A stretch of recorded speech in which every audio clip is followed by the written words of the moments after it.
Josh Hennig filling in for Markelle here on the Sports Bash on 97.3 ESPN alongside the one and only Dashawn Hendricks filling in for Hunter Brody here. We got a jam-packed show ahead of us. A lot of Eagles, a lot of Sixers. Sixers basketball back in action tonight versus the Raptors here on 97.3 ESPN. You hear all the action starting at 7 p.m. By the way, D, merry days after Christmas and happy early New Year. How you doing? Well, I've been better. Happy Merry Christmas and Happy New Year to everybody out there, including yourself, Josh. And it's been a rough weekend, man. I went to Sunday with so much hope, so much happiness. And today I'm still trying to pick up the pieces of my fallen weekend. The text board is open at 609-403-0973 on the PlaySugarHouse.com text board, 609-403-0973. Before we get to anything else, you know, D, I thought the Eagles were going to win that game on Sunday. I was not abashed about it. I was not hesitant. I didn't beat around the bush about it. And when Fletcher Cox went out of the game, they were outscored 34-3 the rest of the game. And I can't remember a moment where I ever saw a team literally fall that flat on their face because of one player missing action. Well, first of all, let's not give anybody an out. Fletcher Cox is a great player. I have a lot of respect for him. Big part of the defense. He's not the reason that the Philadelphia Eagles lost this game. He's not the reason for the collapse of the Philadelphia Eagles defense. Josh Hennig, when I watched this game, I'm trying to gather myself because I don't want emotions spilling off into the air. Going into that game, going into Sunday, you needed a couple of things to happen. You needed the Giants to get their doors blown off by the Ravens, which happened. You needed the Washington football team, the overrated Washington football team that they are with Dwayne Haskins, who is a free agent, by the way. You needed him to fall on his face. He did. The Panthers took care of business. Going into your game, you watched the scoreboard. You seen what was going on. All you had to do was take care of business against the Dallas Cowboys, a Dallas Cowboys team that was starting Andy Dalton at quarterback, and a defense that was the worst rushing defense in the NFL. You get out to a 14-3 lead. They threw that bomb to Deshaun Jackson. I'm prancing around the house. I'm like, might as well start planning for Sunday Night Football next week for the division. That's what I'm thinking. And then Doug Peterson. He rears his ugly head. And listen, I have been a big-time apologist for Doug all year long. It's not his fault. Carson struggled. He's not running the offense right. Doug has struggled, but he could be better. He's won a Super Bowl. I'm starting to buy into it, Josh. I'm starting to buy into the pundits that say that Frank Reich was the reason that the Philadelphia Eagles had so much success in 2017, along with Doug Peterson. Hold on. Now I gotta step in. Now I gotta slow you down. All right. First of all, so you're telling me you're blaming Doug Peterson for Matt Pryor's 3 false starts, Isaac Seumalo's chokehold on the hold. You're blaming Doug for receivers not running the right routes. I'm not. If you let me finish, I'm not blaming Doug for those things. I'm blaming Doug for getting away from the running game. But he always does that. No. But you're up 14-3, and you totally abandon the run when Dallas has the momentum. That cooped with the fact that we know Matt Pryor stinks. He's never going to be good. That's not something that we just found out on Sunday. He stunk all year. The Philadelphia Eagles have a head coach problem. They have a quarterback problem. They have a defensive coordinator problem. They have a full problem. This team needs to be undressed, bathed, cleaned over twice, and put back in the oven because it is not a finished product. And this is what really gets me angry. Jalen Hurts. I have been a big proponent of Jalen Hurts. I have said it multiple times on this show that Jalen Hurts should be the future of the Philadelphia Eagles. He struggled in the second half. Let's call it like how it is. He struggled. It's no sugarcoating that. He threw a bad interception in the end zone. He took some sacks. He fumbled the football, questionable fumble. That was a terrible call. But at the end of the day, he's had some problems holding on to the ball. He's a rookie quarterback. And I'm not saying this to you, Josh, because I know it's not you. But for the people out there that use this kid's struggles to bring up Carson Wentz and how Carson Wentz, see, that's why Carson Wentz should still be the starter. That's why that Jalen Hurts should have never got a chance. Carson Wentz is still the future. Yada, yada, yada.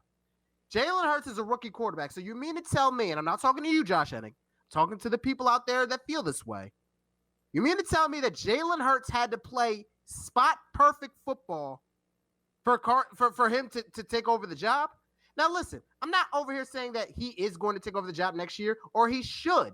All that's going to be figured out if you get a good coaching regime. There's still one more game to play and evaluate, by the way. But what I personally seen from Jalen Hurts in the last couple of weeks, and the way I felt about him going into the draft and going into the season, that couped with the regression of Carson Wentz, what I already seen the regression coming from Carson Wentz starting last year, has made me believe in Jalen Hurts.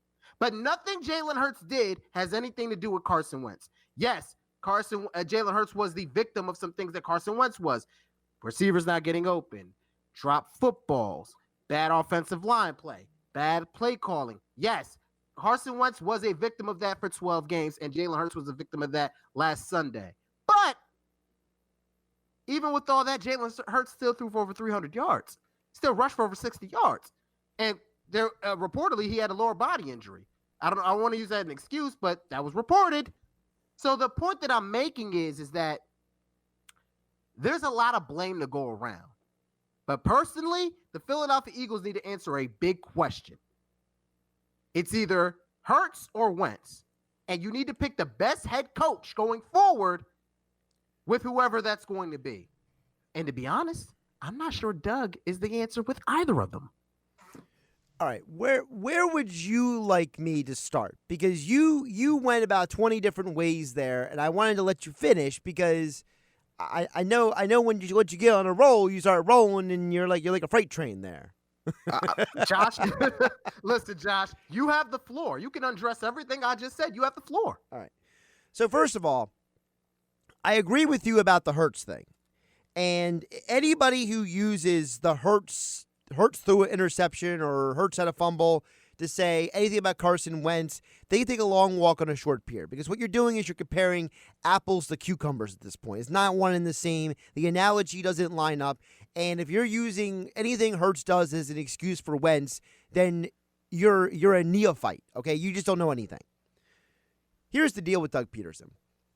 Doug Peterson has been doing this thing for 4 or 5 years now with the whole, I'm going to get away from running the ball. I'm going to go back to the passing game. Now, the difference, though, is that when he went to the passing game previously this year with Wentz would have about 2 or 3 interceptions.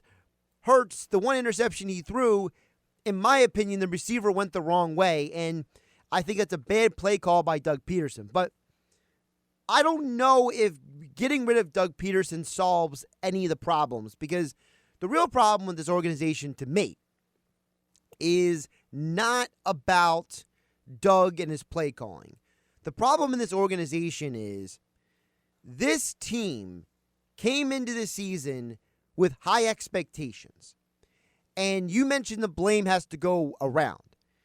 Part of the blame going around is the fact that the reason why I brought up Fletcher Cox leaving the game and them being outscored 34-3. You are professional athletes. You are paid to play a game. You don't just stop playing because your best defensive player is all of a sudden out of the game. And I felt like there were multiple times that people on offense and defense just decided to stop playing. And I don't want to hear about how Deshaun Jackson may or may not have been hurt after his touchdown. Deshaun Jackson seemed to be doing all well and good, hanging out on the sideline, yucking it up, having a good time. He didn't care the team was losing. All he cared about was, I got my touchdown. I got my showtime. All right? Are we going to do this? We are going to do this. There were multiple players, veterans and young players, who bailed on that game on Sunday. So you're implying that the team just gave up. They rolled over. Yeah, but the problem was that the whole team rolled over. Half the team was in it and half the team wasn't. You don't get outscored 34-3 going against one of the worst defenses in the NFL if certain players like Matt Pryor, just don't give a darn anymore. Because let me tell you something. He don't give a darn anymore. And I would have rather have seen about 3 tight ends out there all playing right tackle than I would have seen Matt Pryor or my Isaac Seumalo with the dumbest holding penalty I've ever seen. I mean, that wasn't even necessary for that hold. That's fair, but that goes back to coaching. Why is your team rolling over in a game where you must win to have a chance at the division? Why is your team rolling over? Why have we been talking about this all season long, that this team can't get up for big games and can't stay engaged for 4 quarters? That goes back to coaching. That's been a couple years problem, Josh. But that's not just a Sunday problem. But are we really sure? Is it coaching or the players? Like, where do we draw the line between who's responsible as what? The players follow the coach. The coach is supposed to be the leader. What does Doug Peterson say every press conference? I'm the leader of this football team. I go above and beyond for these guys to follow me, etc. Am I saying that Doug Peterson should be fired?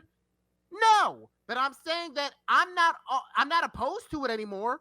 Like, after what I saw the other day, I was disgusted. You had a chance to right the wrongs of this season by winning a game that you are up 14-3. As a head coach of the football team, when you see Michael Jaquette, Michael Jarrett, whoever the hell that man's name is, that was playing corner for the Philadelphia Eagles, getting toasted over and over and over again by Michael Gallup, CeeDee Lamb, Amari Cooper, you name the receiver, he was getting toasted by him. How do you not make an adjustment there? How does that not get changed? You are the head coach. Jim Schwartz works for you, not the other way around. It's ridiculous. It is inexcusable. That football team is a disgusting team to watch. I am beyond fed up. And then they got the nerve to put this team on Sunday Night Football. Like, I don't want nothing else better to do with my Sunday night. I hope Power's on. Because I can't watch it. I can't do it, Josh. Okay, well, first of all, there's like 200 streaming services that you can watch whatever you want. So you don't need Power to be on for you to decide not to watch football. Let's keep that in mind. I mean, there's Netflix, there's Hulu, there's Disney Plus, there's Amazon Prime, there's Roku. I mean, there's 2 million things out there. So, but back to the conversation at hand. See, here's my thing. I will never be in support of the get rid of Doug Peterson train because, number one, I think he's just had a bad year. I can't throw away the last 4 years just because he had one bad year, because he had a handful of consecutive bad games. Doug Peterson, just the last 2 weeks, kept putting Jalen Hurts' his offense in a position to be successful. I'm not going to overreact to one bad game or 2 bad games or whatever. I don't think that bringing in another head coach solves the problem here because, number one, just because you move on from Doug doesn't guarantee you're going to get somebody better.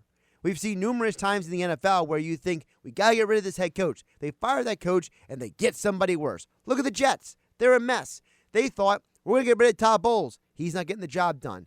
Adam Gaze going to come in here, and he's been worse. There's numerous examples of that.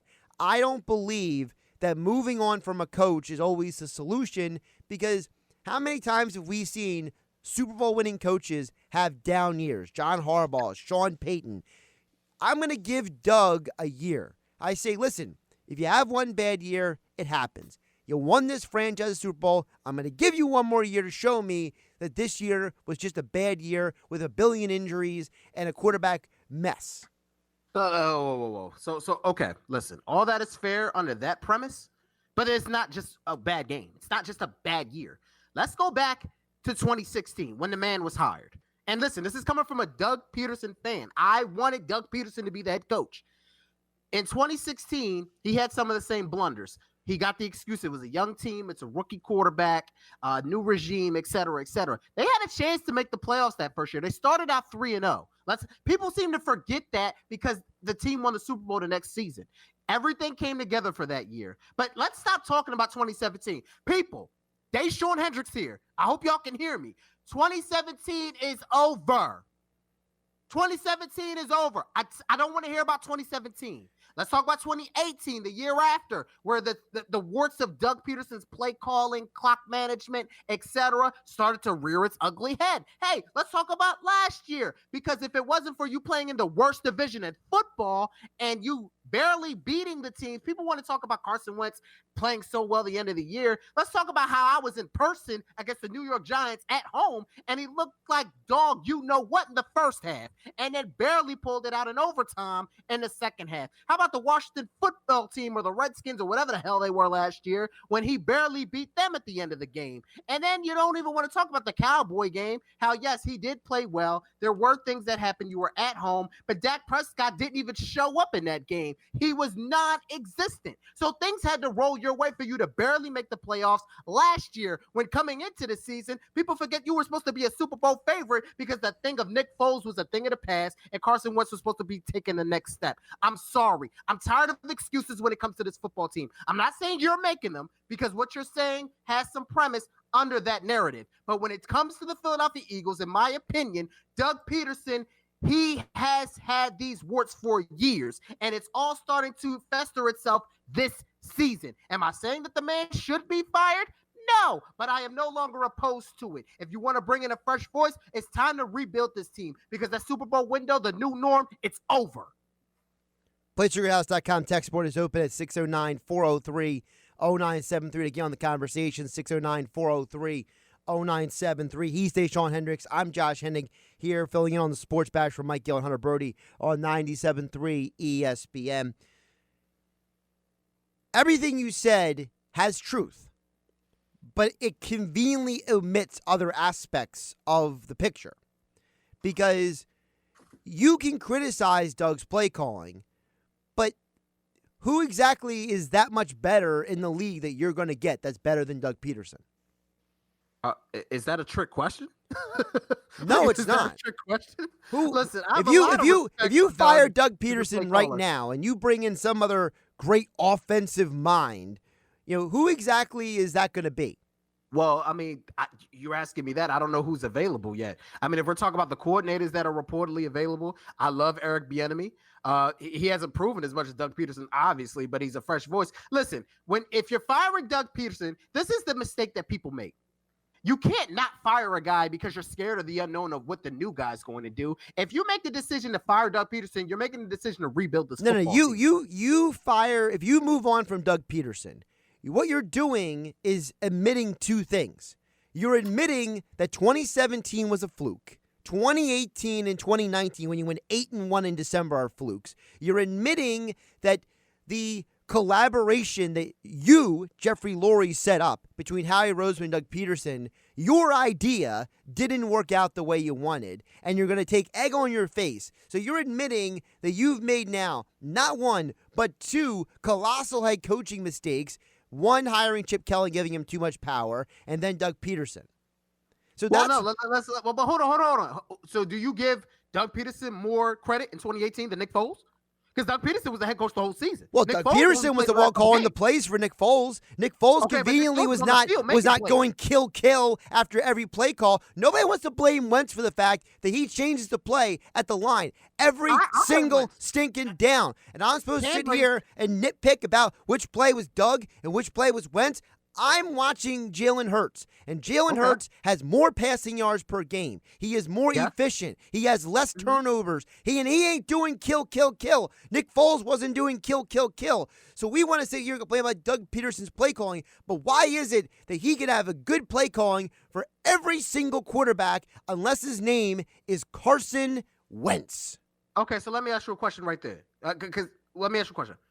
If you're Howie Roseman, or whoever the new GM will be if Howie's fired, or you're Jeffrey Lurie, more importantly, and you look at Doug and say, we're getting rid of Carson Wentz. You're going to be coaching Jalen Hurts. Are you married to Jalen Hurts like you were married to Carson Wentz? If you're Doug, what do you say?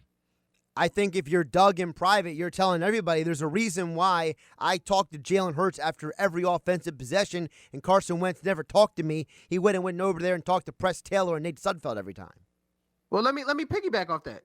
If you're sticking with Carson Wentz, and you go to Carson Wentz and say, hey, you're still the franchise quarterback. We're going to try to do our best to do right by you. And Carson Wentz says, I don't want Doug here anymore. Then what's the narrative? What are you saying? Do you go with Carson Wentz or do you go with Doug Peterson? No, I don't go with Carson Wentz because Carson Wentz has shown me that his ego is bigger than the betterment of the team. And I agree with you with that. My thing is that don't put words in my mouth.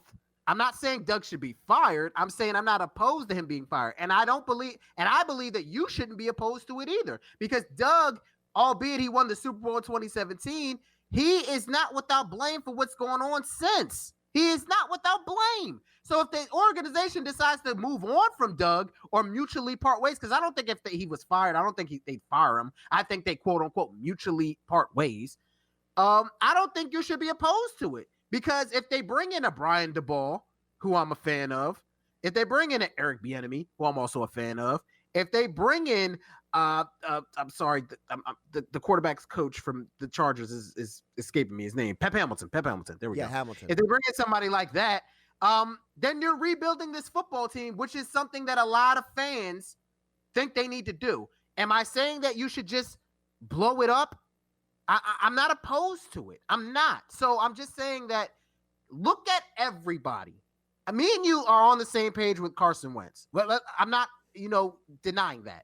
But you need to look at everybody. And when I'm unwrapping this thing, as stinky as it is, I'm looking at every individual who has a hand in the situation. If you fire Howie Roseman, because that's a lot of what people want, no new GM is going to come in here and not want to hire their own head coach. And if you are hamstringing them to Doug Peterson, are you really setting that GM up for success? He's Dashawn Hendricks. I'm Josh Hennig here on the Sports Badge on 97.3 ESP. Let's get a couple texts in here at 609-403-0973, 609-403-0973 on the PlaySugarHouse.com text board. Nick from Brigantine says, we waited a long time for a Super Bowl. Nick Foles didn't get one game grace, but the coach has had 3 years. So when do we pull the trigger?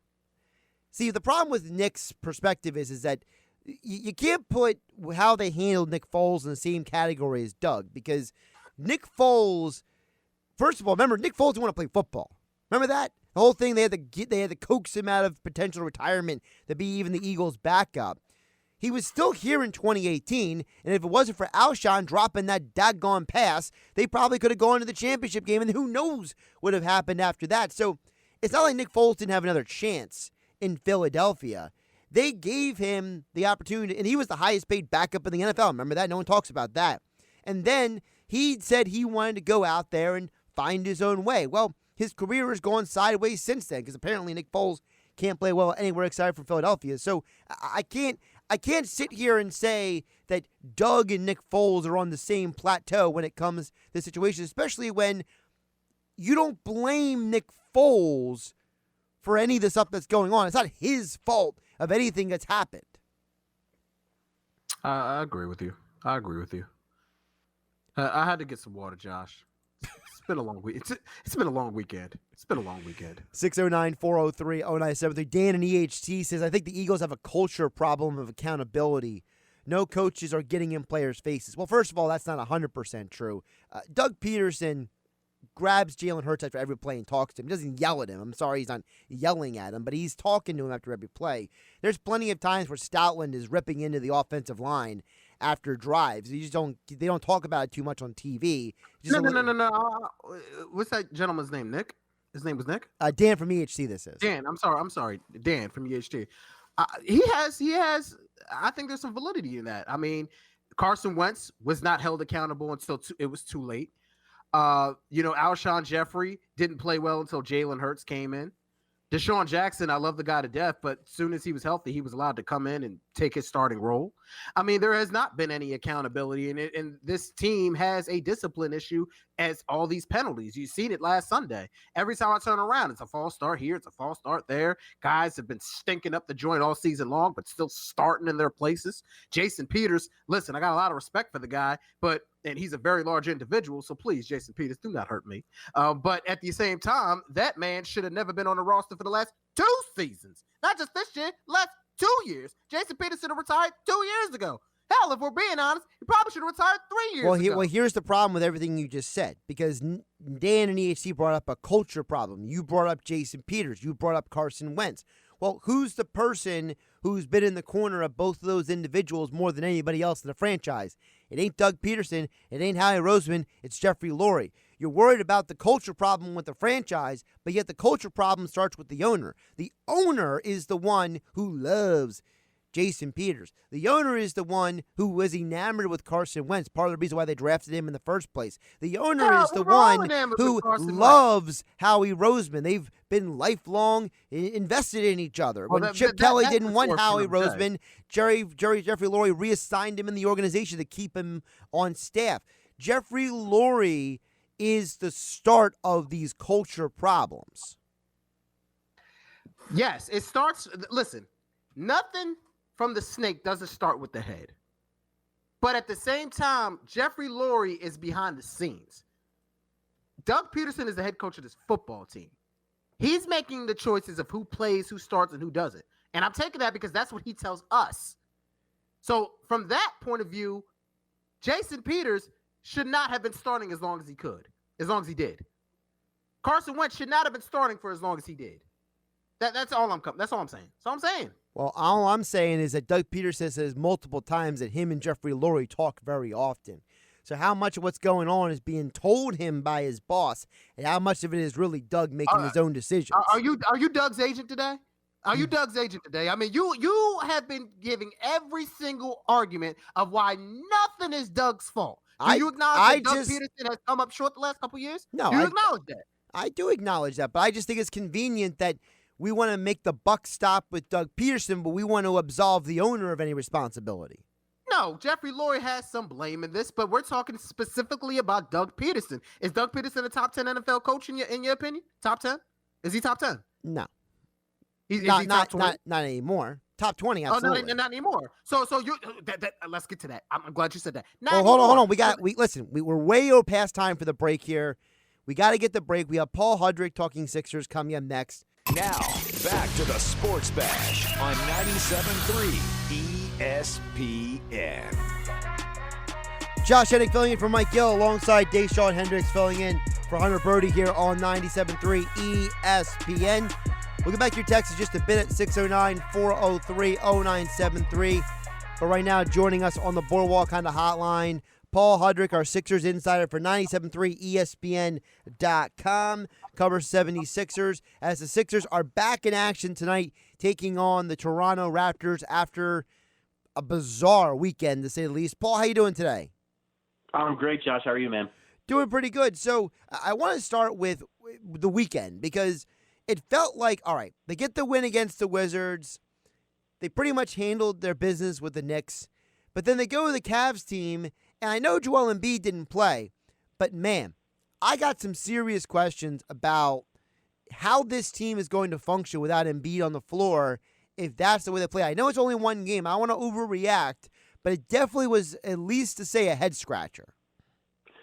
Yeah, I mean, it was reminiscent of the road woes we've seen in the past, unfortunately, under Brett Brown. Like last year, we all know about the home road discrepancy we saw there, and it was a little reminiscent of that, which is, and I get it, as the Sixers fans are going to be sensitive to that kind of thing because they watched it so much last year. But like you said, you don't want to overreact to it.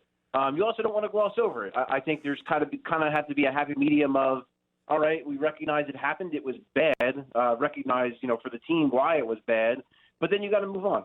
You have, you're playing Toronto tonight. You're back in your own building. You're still 2-1. There's been a lot. It's a weird, funky season for everyone. I mean, we saw the Knicks crush the Bucks, a full-strength Bucks team. We saw. I mean, it's two evenly matched teams. We saw what the Mavericks did to the Clippers over the weekend. So I mean, I think you're going to see a lot of these weird, funky kind of games to start the season just because of the way the offseason went, and especially with a team like the Sixers who had, a coaching change, a front office change, a pretty heavy roster changes. So I think it's not great, but it's to be expected that you're going to see some of these kind of kinks that are going to have to be worked out along the way. One of the things that has to be worked out to me is this situation with Ben Simmons. He's got 13 turnovers in just 3 games. That's more than 3 times of what Shake Milton has on the year. I understand he's getting used to playing with some new teammates and a new offensive structure, but I just got to wonder, is Ben pressing? is maybe flaws in his game as a ball handler being exposed? Like, what is going on with him in these turnovers? Because some of them are coming at really, really poor times. It's a combination of a couple of things you mentioned. First of all, sometimes his numbers are high, but I can live with it. Like, for instance, I thought the Wizards games and the Knicks games, I thought he was, at least the Wizards game in the second half and the Knicks game, I thought he was pretty good throughout. Like, I can live with some of the turnovers that he has in those games if it's because he's being aggressive, if it's because he's trying to play make and maybe at times do too much. But so, like, I can live with that. The Cleveland game, I can't. That stuff you can't live with, especially when it's little things like when he's 2 feet away from the basket and he tries to like shovel it off to Tobias Harris, and it's like sometimes he just needs to go up for a shot, and that's something that Doc Rivers has pointed to. That's something that Danny Green even pointed to today during when he talked to us during shoot around. Is that Ben Simmons just needs it. It's tough because I think he's trying to find the balance of it for himself in general. He's trying to find it in a new offense for a new coach, and he's trying to find it with some new teammates. And it's at times led to some ugly results. And I know patience is a word that Philadelphia sports fans don't love, but I think there's got to be like a little bit of patience here to see if they can work, to see how it looks going forward and to see if they can work this stuff out and see if it is just, hey, it's a lot of new pieces and that's the result of this. Please bear with me here. I'm a guy who I love Ben Simmons coming out, and I had a lot of hope for him, and I still do. But when I watch games like the other night, and I know it's one game, I know it's the beginning of the year, I know it's a new team, new coaching staff, etc. But when I still see this man get into the paint and not look to score in a game where your best player, your leading scorer, Joel Embiid, is not playing. You're playing against the Cleveland Cavaliers, which by all intents and purposes, you should look to destroy them as a professional basketball player because they are not a good basketball team. And yet you do not have that killer instinct. Is it fair for me to expect that he just ain't never going to have that and he is what he is? I think it's fair to be frustrated, especially by that game, because it was. I mean, it was frustrating for me to watch it and cover it from home. It's frustrating to see him, again, like you said, drive to the hoop, then turn around with no outlet and just kind of turn the ball over when the better play is just go up. To me, that's frustrating. I'm not going to go as far as to say that I don't think he'll ever have the killer instinct, because I think at times he's shown it. Has he shown it enough? No, probably not.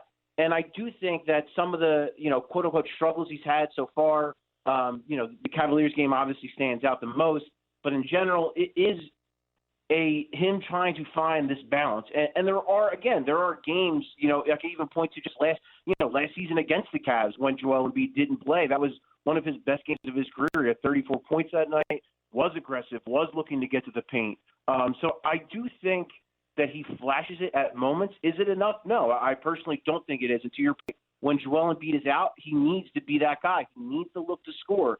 And like I said, Doc Rivers and Danny Green have both pointed that out, that he needs to find that balance. I get there's new players involved. I get he wants to get them involved.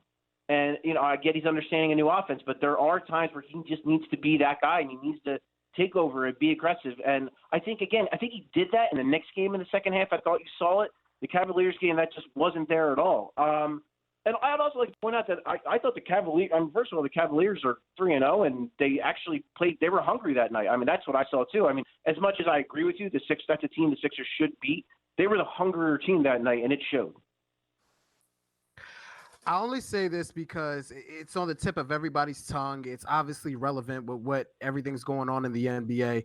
How long do you wait on Ben Simmons before you trade him for James Harden, if that is still something that's on the table?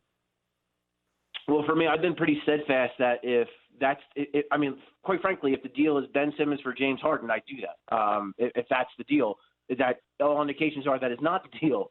For me, I've been pretty consistent with saying I think if there is an opportunity that comes along where you can get a James Harden and pair him with Joel Embiid, it's something you need to explore because James Harden is just that good offensively, and the opportunity to play him with Embiid, I think, is something that you have to look at. Now, I don't know what those talks have looked like. I don't know what exactly. There's reports, obviously, of Ben Simmons and 3 first-round picks. You've seen a lot of different iterations of trades, and who knows what's real. But Yeah, and I've also been steadfast in saying that I think it's a situation where both sides can afford to be patient. The Rockets can afford to be patient because James Harden isn't sitting out. He's playing. He's under contract, so they don't have to trade him right away. And actually, the Rockets looked pretty good like against Portland the other night. And then for the Sixer side of things, you, again, don't have to be in a hurry to trade Ben Simmons. He's under contract. He's 24 years old. And I think you can afford to have some patience. So for me, specifically for James Harden, if a deal is there, yes, I strongly consider it. If it's any other, I'm not just trading Ben Simmons because, I don't think it's going to work. I think there is potential for it to work. I do think, too, the other factor is if you're going to make it work with Joel Embiid and Ben Simmons, I think you're still a playmaker short. And I think that's part of the issue as well. So if you want to make it work with those two guys, I still think you're a playmaker short. Paul Hudrick joining us here on the Boardwalk Kind of Hotline here on 97.3 ESPN. You can follow him on Twitter at Paul Hudrick. Also check out his work over at 97.3 ESPN.com. Sixers versus Raptors tonight at 7 o'clock right here on 97.3 ESPN. Paul, the news came out that Furkan Korkmaz is going to be out for a couple weeks, and I think the hope of myself and a lot of Sixers fandom is we're going to see a little bit more of Matisse Thybulle as a result. And the reason why I bring up specifically Matisse, Paul, is because I can't get out of my head the fact that Doc Rivers said not once, not twice, multiple times, he wants to have the number one defense in the league. And to me, Matisse fits that mold for what Doc wants to do defensively a lot more than Furkan does. Yeah, but I also think that the other, what I just kind of talked about was like this, shot creation, creating offense. Doc Rivers, I personally am not of the camp. Doc Rivers believes that Furkan Korkmaz can kind of thrive as a secondary playmaker off of Shake Milton. I personally don't believe that. Like I said, I still think they're a guy like that short. So I do think you are going to see more of Matisse Thybulle. I think that is 100%. But I think you're also going to see a lot more Tyrese Maxey, and that is, again, because Tyrese Maxey can handle the basketball. He can use a ball screen. He can create up the dribble. He can finish at the rim. He's explosive. That's what you need. You need a guy like that. So I expect this is just me speculating, but I expect Maxey to kind of maybe take up Furkan's minutes because Doc Rivers has really liked the idea, again, of Shake Milton and Furkan Korkmaz playing together because they both can create in his mind. So putting him with Maxey, I think, makes the most sense. But then I would expect Matisse to maybe eat into Maxey's old minutes. And maybe they're split up. I guess it's going to depend, too. Matchups are going to matter. If there's a particular bench wing that's really killing them, maybe you go with Matisse and you roll the dice on him offensively and hope that he can kind of mitigate whatever that bench wing is doing to you. You look at a Raptors team that is pretty deep, so maybe that is a factor tonight. But again, I just think, to me, I personally want to see more of Tyrese Maxey because I think this team just is really, really hurting for shot creation, and I think he can provide that. Granted, he's 20 years old and he's a rookie, but I think he has that more so than a lot of other guys on this team. Paul, you hit it right on the nose because that's exactly where I was going with Tyrese Maxey. Just to kind of put a bow on the Matisse Thybulle thing, I personally believe that, yes, Matisse does play defense, and that's what you need in a Doc Rivers coach team, but you have a lot of defense on that starting lineup. You have a lot of defense in that second lineup. You need scoring and shot creating, which brings me to Tyrese. He's had a hot and cold start through the first part of the season, the first couple games. But what do you think his potential is? Like, what can Tyrese Maxey be for the people that haven't watched him a lot last year at Kentucky or in high school or are still trying to figure out who the new guys on this roster is? For this season, it's going to be so tough because, he is a rookie. He's 20 years old. This team is trying to win. They're trying to win right now. So it's going to be kind of a balance of – and listen, he's played well enough to earn minutes, so I don't want to take that away from him either. But it's going to be a balance of, hey, we got to let this guy learn. We got to let this guy grow. But we also got to win ball games. So I think Doc Rivers is going to be kind of walking that tightrope with him all season long. Going forward, I believe he has the potential to be a starting caliber guard in the NBA. The guy I kind of – and it's not apples oranges comparison, but I could see him having, being almost like a Drew Holiday type where he's a combo guard, plays good defense. Maybe never, comes, Drew Holiday was an all-star, obviously, and I still think he's kind of an all-star caliber player. Maybe he doesn't quite get to that level, but I think he could be almost at that level. I think he's a guy that if his shot especially comes along with this team, if Ben Simmons is still here, I love the idea of him and Ben Simmons playing together. So I think this year it's going to be really tough just because of the way especially with a weird off season and truncated training camp and him even missing time because he was positive for COVID-19. So a lot of complications for him this year. But I think going forward, this is a guy who can be a starting guard in the NBA. Paul, one more before we let you go, and always appreciate your time here on 97.3 ESPN. Joel Embiid is probable for the game tonight. The whole situation was very weird because it seemed like that he was a very, very late scratch for Sunday. So it at least seemed like he was on track to play, but then they just decided late in the situation to pull the plug. So what would we expect of a Joel Embiid Sixers team tonight versus a Raptors team that, for all intents and purposes, is a much better roster constructed than the Cavs are? Yeah, I mean, first of all, I'll say that over the course of covering the Sixers, I've learned that I will never predict whether or not Joel Embiid will or will not play because I'm wrong most of the time because no one really knows. So, yeah, it was a weird situation where he was scratched late, listed as probable, like you said. So we'll see if he can go or not.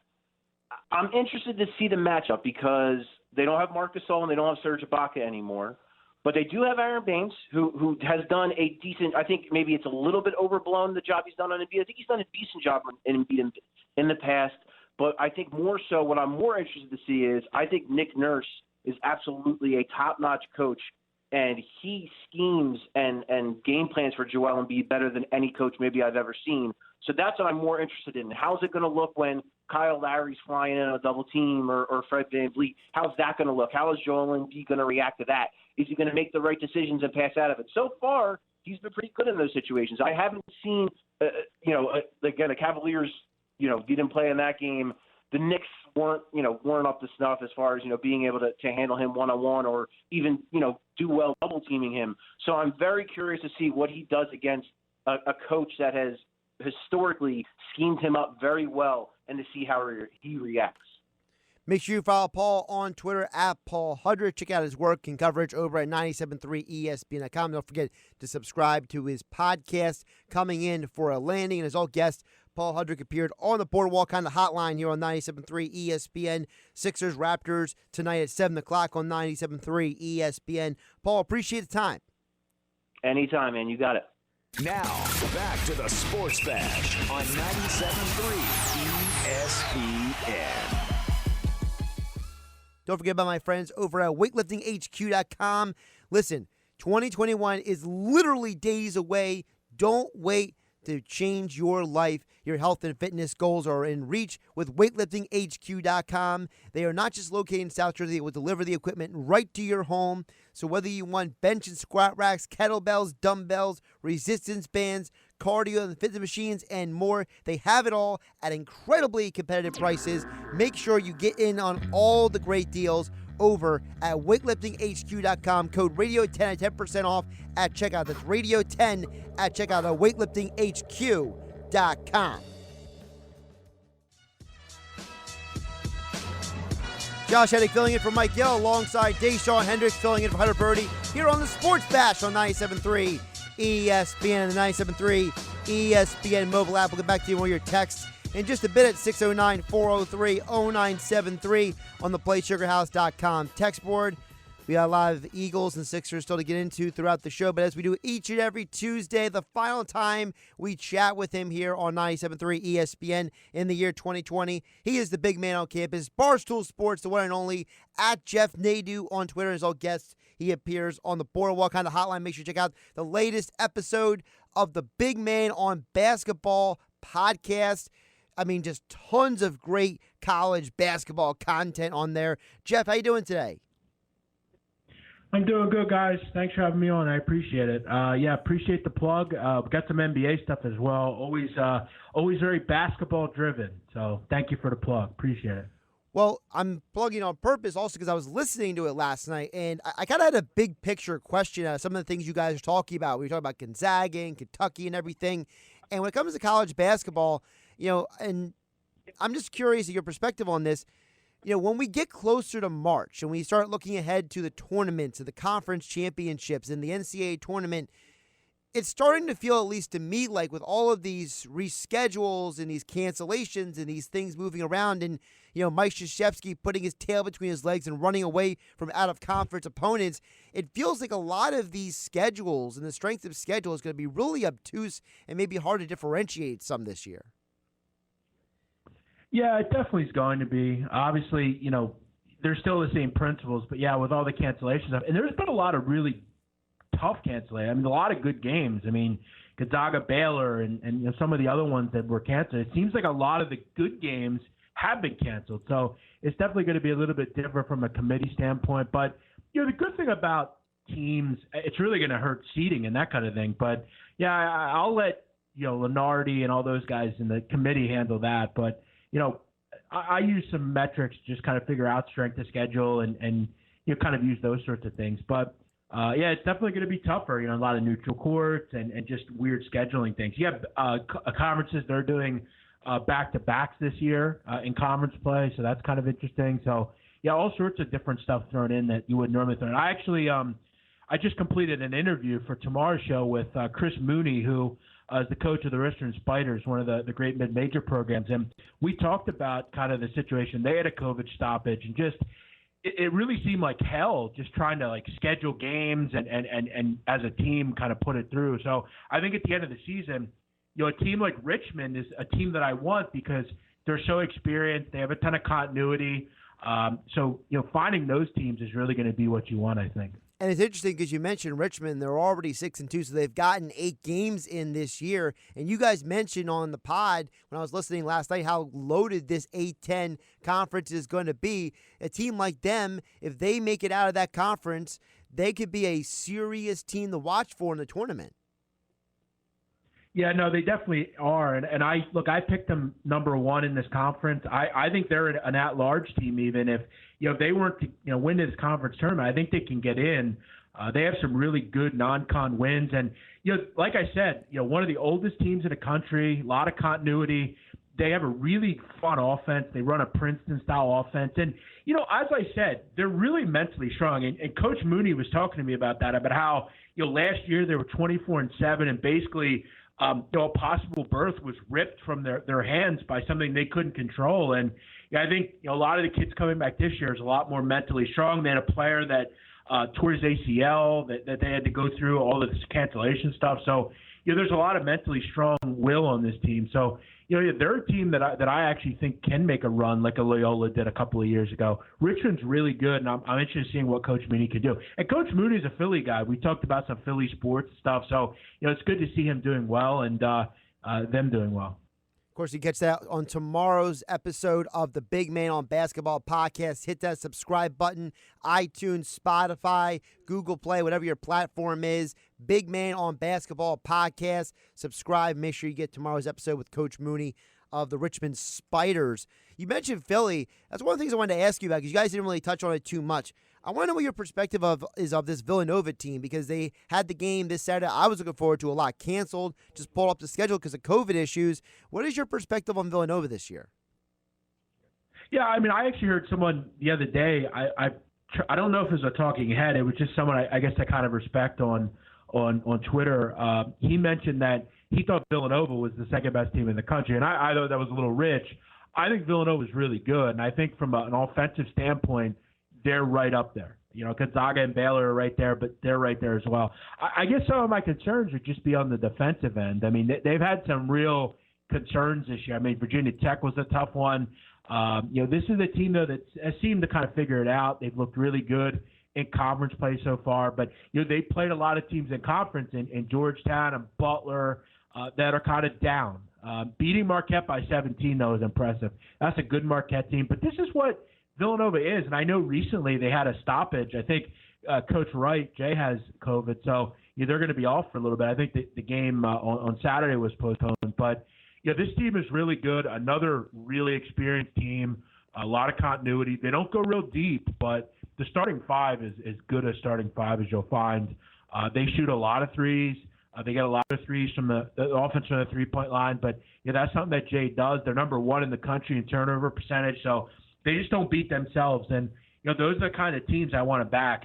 I said before, and I'll say it again, I don't think they have any trouble in this conference. I think the only teams that give them a little trouble would be, obviously, Xavier, who's been incredible, and then Seton Hall, who's actually played a lot better lately. But outside of that, Villanova should cruise probably to a number 1 seed, at worst number 2. And I think they're probably 3rd or 4th in kind of the pecking order in the country right now. He's Geoff Nadu, Big Man on Campus. Make sure you get the Big Man on Basketball podcast. Follow him on Twitter for all of his latest picks and thoughts at Geoff Nadu on Twitter. Jeff, I want to flip it over to the NBA because, early on from a betting perspective, one of the things I'm noticing, at least, because I don't consider myself as someone who's as sharp and as wise as you are when it comes to this stuff, but at least from my perspective, I'm noticing that the NBA, a lot of overs are hitting early on. Is that just because defense is slow getting out of the gate, or is some of these offenses just maybe a little bit better than we thought? Yeah, that's a pretty astute point. You look at outside of 5 teams in the NBA, the rest of the league has went over at least once. So, there are a lot of teams that are going over. You look at, there are 4 teams that are perfect from an over perspective. We're only 3 games into the season, but yeah, I think a lot of it has to do with what the league is now. And it's funny because I've talked about this kind of ad nauseum. There's teams that we've kind of assumed are good defensively that even last year and then this year aren't. So like Utah, a prime example. The Utah Jazz last year were 15th in the NBA in defensive efficiency. The 2 years before that, they were 1st and 2nd. So defensively, they've dropped off. You look at a team like Boston. Boston has the worst defensive efficiency in the NBA right now. Teams are just, I think from a pace perspective, they're just kind of higher. And look, there's a lot of really good players in the NBA now. So Houston, they went kind of from the wayside defensively. They lose, Robert Covington and Clint Capella last year. So there's some weird things going on. Philadelphia hasn't been exactly showstoppers defensively. So I think it'll all come to a head. It's early, but that's a good, astute point by you. Is there a team or a situation in the NBA right now that maybe has surprised you or stood out to you early on? Like you said, it's only 3 games into the year for a lot of these teams, but I feel like we're already starting to see some very interesting and bizarre things early on. Yeah, one thing that I will continue to hammer home, if you're laying double digits in the NBA, you're going to lose long term. In fact, you're going to probably lose pretty poorly. To continue to lay 12, 13, 11 with certain teams. Case in point, Monday evening, you had you had a team like Atlanta, the Atlanta Hawks, one of the worst defensive teams in the league last year, one of the worst offensive teams in the league last year. Why were they 10.5-point favorites last night? If anyone can tell me, I'd like to hear it. I know Detroit's bad, but we have to understand that even the bad teams in the NBA are still really good. They're professionals. They're 450 of the best players in the world. And, when someone's out, teams generally step up. So I would highly recommend if you're seeing teams laying double digits, it's got to be a really good situation. And it's funny that you asked this because tonight, Tuesday night, there's actually a really interesting spot. The LA Clippers are 10.5-point favorites against the Minnesota Timberwolves. Now, the Clippers, I'm not going to lie to you guys, Sunday's performance was one of the most putrid, disgusting performances I've ever seen on a level of basketball ever. It was embarrassing. To be down 50 at halftime is hard to do. I'm going to say from a standpoint from the Clippers, I think we see a really good effort from them tonight. Minnesota is a team that is without Karl Towns right now. They just got blown out against the Lakers the other night. Now you got to go on the road again and stay in LA and play the Clippers. Then you got to go back home and have a homestand and then go back on the road. So I think the Clippers get right tonight. That would be a spot I would consider laying double digits in, but it's got to be a perfect spot for me to lay double digits. If it's not, I'm going to fade it every time. He's the Big Man on Campus at Geoff Nadu on Twitter, co-host of the Big Man on Basketball podcast. Geoff, you mentioned double digits. That's kind of the last thing I want to get to with you is this Friday we're going to have the College Football National Championship semifinals. And most people believe that Alabama is going to beat Notre Dame. I think anybody who thinks Notre Dame is going to win is probably just a Notre Dame homer and they're completely delirious. Maybe Notre Dame fans are as bad as Kentucky fans, if not worse. But with that being said, Alabama's covered that big spread 8 of the last 10 games this year. Is it safe to jump on Alabama on a big spread again in a big spot like this? No, I don't think it is. Just because I don't think Notre Dame's going to win, clearly. But I think defensively, you can make the case they're the best defense in this group of 4. They have a good quarterback. They're always good at the skill positions. And Alabama's, I know you mentioned that they've kind of been good in these spots, but, that was against teams like Washington and like Pac-12 opponents. Notre Dame's kind of a different animal. No, I would not lay it. In fact, if I were to play this, I would take the points. I'll obviously wish that it would get up to 21. I don't think that's going to happen, but I think a lot of bettors will kind of be in the thought process that Alabama's just going to cruise. But I'm not real in love with laying big numbers with them on a regular basis. Look, if they're playing Kentucky or Vandy, then fine. But on a stage like this, I would lean with taking the points. In the other game,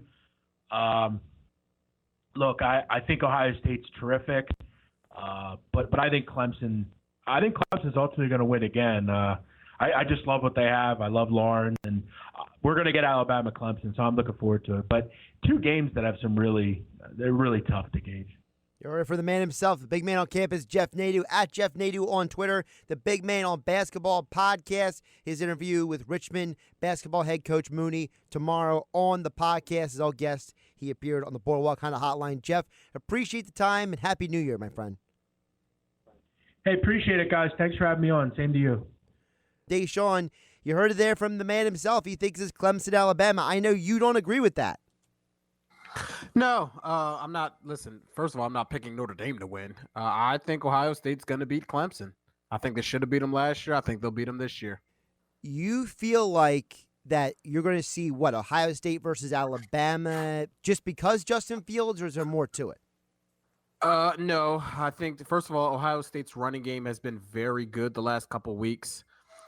Trey Sermon has really ran the football at an elite level. That offensive line has been playing well, run blocking. The defense is not as good as it was last year, but I do believe that Justin Fields having a chip on his shoulder. You're looking at a lot of mock drafts. A lot of mock drafts have Zach Wilson from BYU going ahead of Justin Fields. There's been a lot of questions about what he can be as an NFL prospect, and Dwayne Haskins being cut from the Washington football team. He was the last Ohio State quarterback. That's not helping the case for Justin Fields. So I think Justin has a chip on his shoulder, and I think he's going to play really well, and I think Ohio State's going to have the upset. Well, we do know that history tells us that just because you might be a top draft pick doesn't mean you're actually going to be any good. So even if Fields were to drop for some reason, it doesn't mean he's going to be a bad quarterback. It just means that he's in a better situation. There you go. He's Dashawn Hendricks. I'm Josh Hennig. We'll get back to the text board this hour, 609-403-0973, the PlaySugarHouse.com text board. And Dashawn and I got to get a little bit more into the college football stuff because we'll give you some of our thoughts and our picks for the games this week. Of course, we mentioned the College Football National Championship Semifinals. You can hear it this Friday right here on 97.3 ESPN. Coverage begins at 3 o'clock. We got a lot of bowl games this week. This is the final stretch of the college football season. The NBA's in full action. I know, Dashawn, you're losing your mind over there. So, I'm very excited. Listen, I'm that guy that loves to watch all the NBA games. I watch Run from 82. The bowl games I can kind of do without. Like, I don't care about the Cinnamon Toast Crunch Bowl or whatever they call themselves these days with 2 teams that I've never heard of playing. I mean, I'm happy for the kids, and I'm sure you enjoy that type of stuff, but it's not my cup of tea. And I'm looking forward to the college football playoff semifinals. So what you're really saying is that Texas A&M should have been over Notre Dame. So what you're really saying is college football is my world. What you're really saying? I mean, I love it a lot, and I enjoy watching it. But yeah, that's your cup of tea. You're the guy that's going to sit down and watch Army versus Coastal Carolina when both teams are 0-17, and you'll be typing on Twitter about how this quarterback's hips move better than the other ones, and this guy could be a possible 8th round draft pick in a draft that nobody ever heard of. Good grief! Actually, Army is playing West Virginia this week, so if anybody cares, there you go, giving me information I could care less about. Well, maybe you'll care more about when I give you my picks a little bit later. How about that? I'll care more about that if it involves gambling. Now, back to the Sports Bash on 97.3 ESPN. Dashawn and I still have a lot to get into. And we will get to your text as well. We will hear from the people here, 609-403-0973. Brad in PA says, what position do you think the Eagles will focus most on with their first-round pick? Many holes, but I'm thinking linebacker, corner, and safety. Personally, I hope if they have a high pick, Dashawn, they go corner, because I think Patrick Surtain II would look incredibly great in the Eagles secondary. I mean, I'm not opposed to them going corner. I want Devontae Smith or Jamar Chase personally. Do you really trust this organization to draft a wide receiver? Do you trust them to draft a corner? Do you trust them to draft anybody? I mean, if it's Howie, I mean, let's be honest here. It's tough. You act like Howie's never drafted anybody good. That's, come on. I mean, not in the first 2 rounds. Dallas Goddard, Zach Ertz, Lane Johnson. Lane Johnson was obvious. Zach Ertz was more to please Chip Kelly.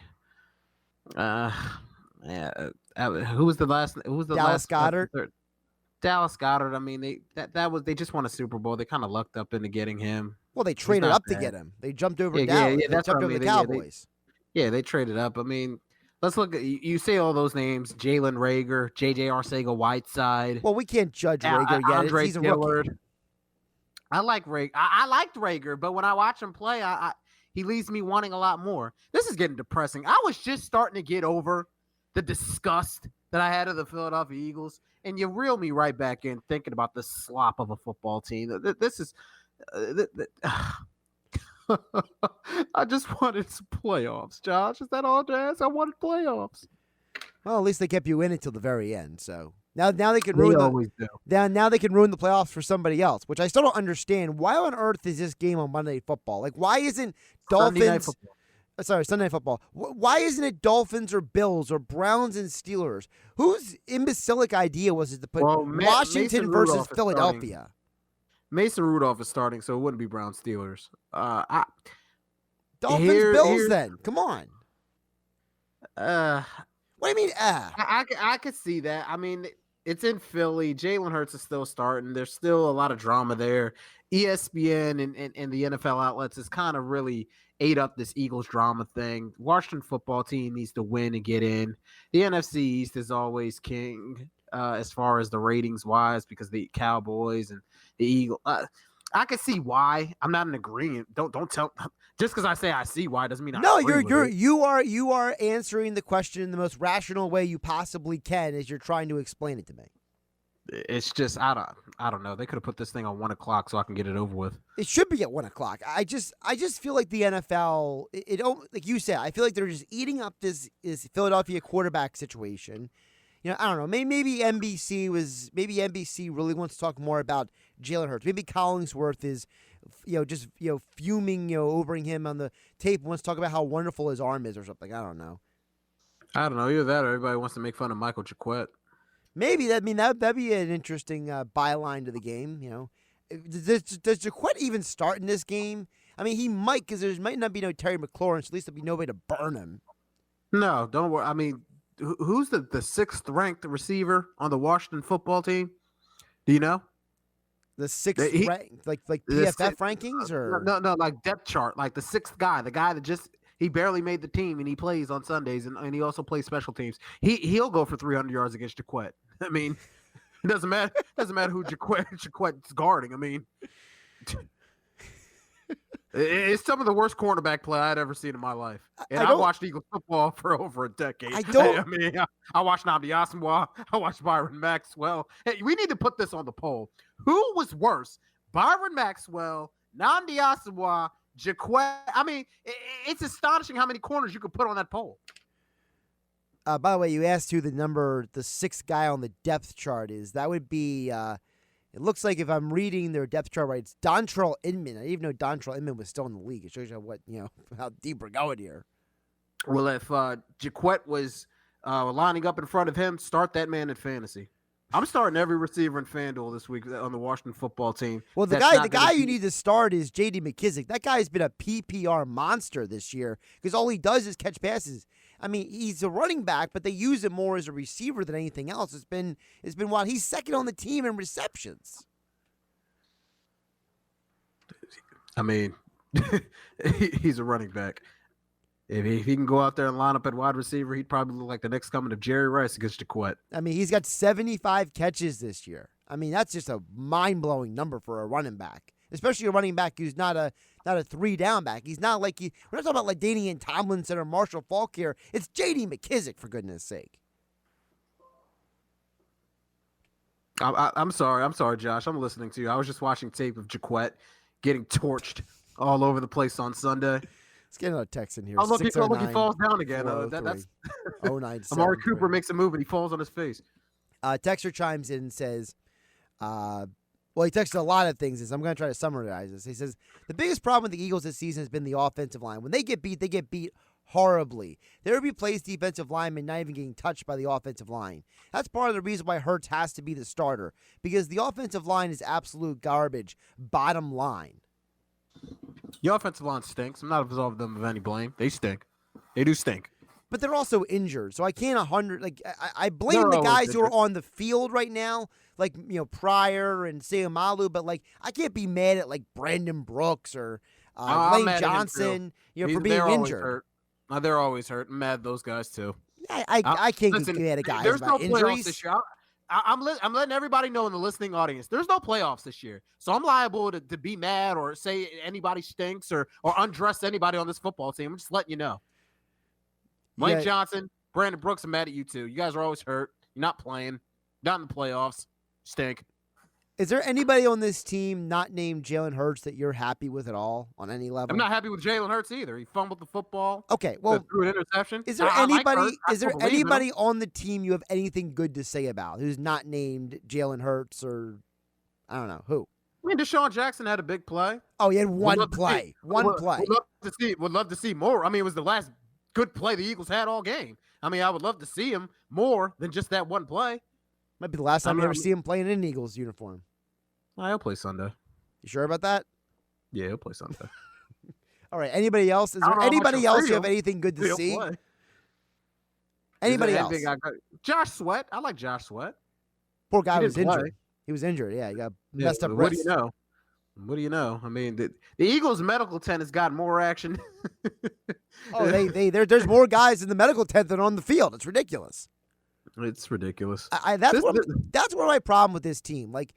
I don't understand whose idea this was, so I don't even know who to blame because, everyone wants to point to who's actually in charge of the personnel and not in charge.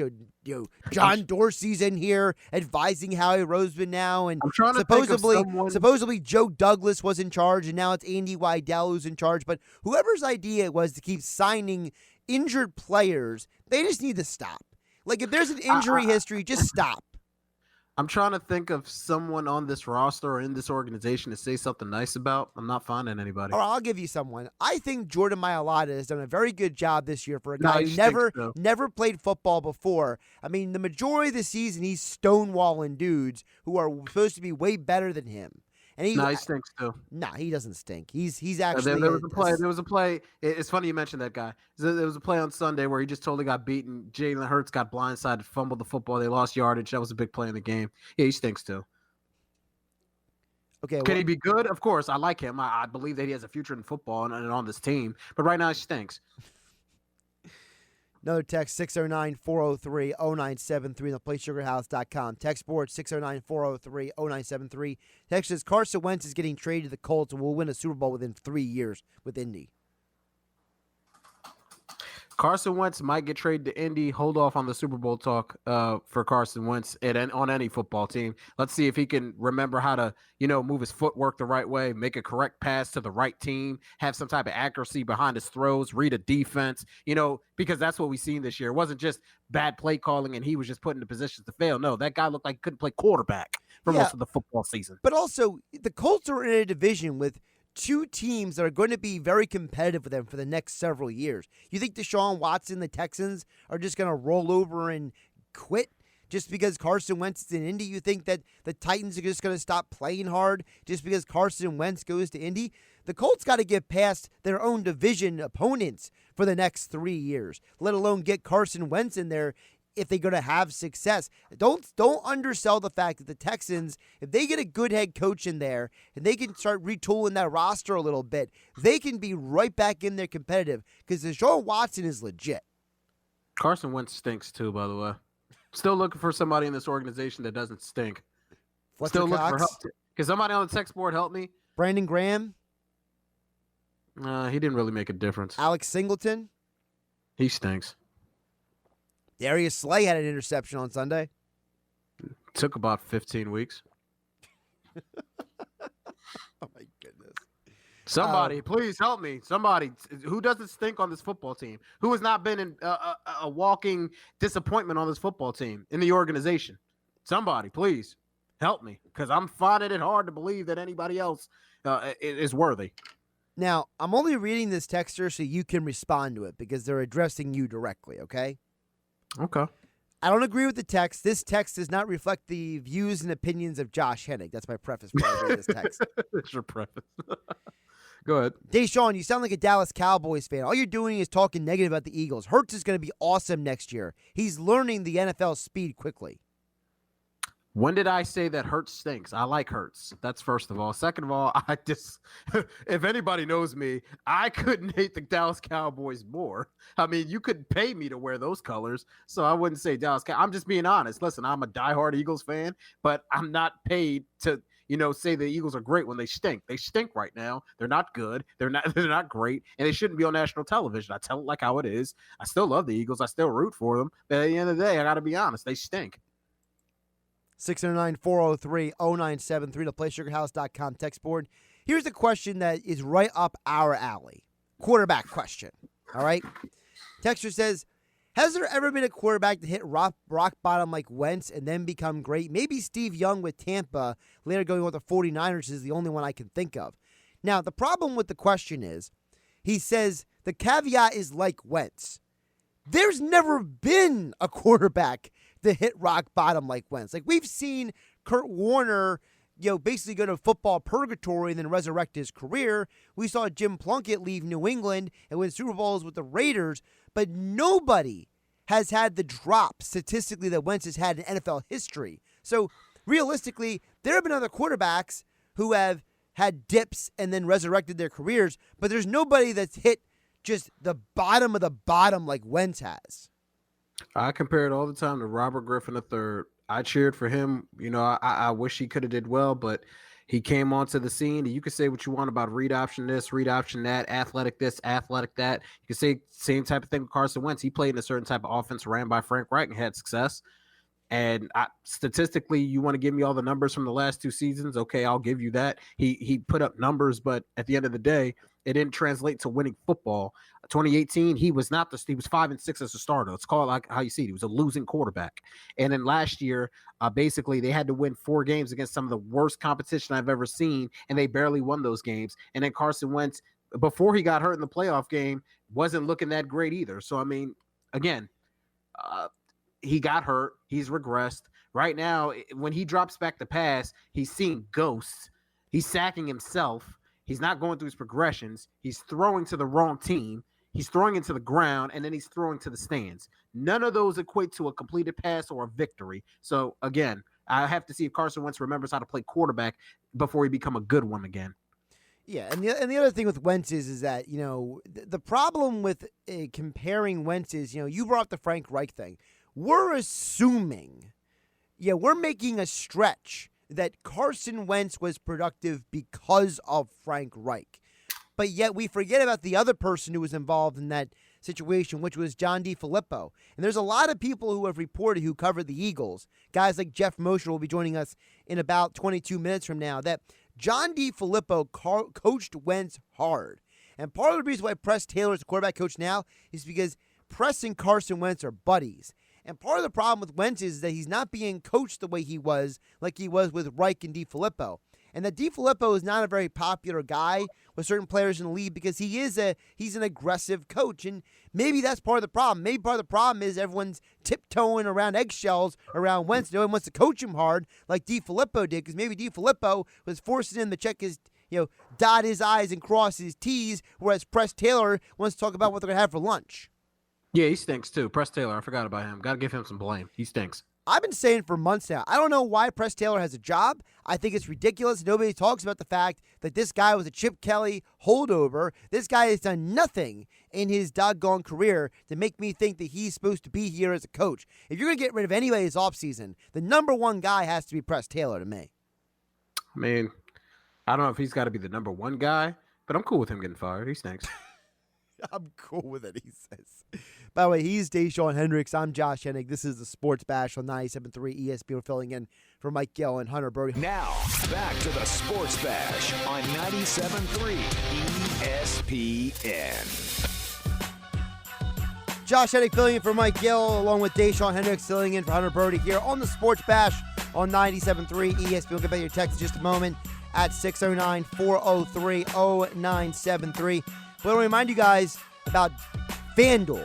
FanDuel Sportsbook is the way to go if you're going to get in on the betting and the action here in New Jersey and PA. Listen, FanDuel has got a great exclusive offer for you listening to me right now with a special promo code. It's an exclusive 25-1 odds boost at FanDuel Sportsbook. That's right, 25-1 odds.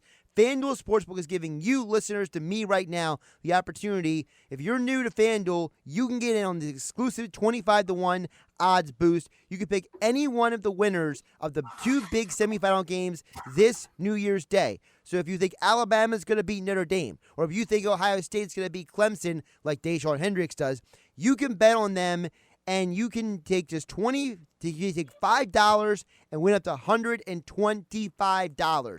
So if you're like Dashawn, you're like, look, I'm telling you, man, Ohio State's going to beat Clemson.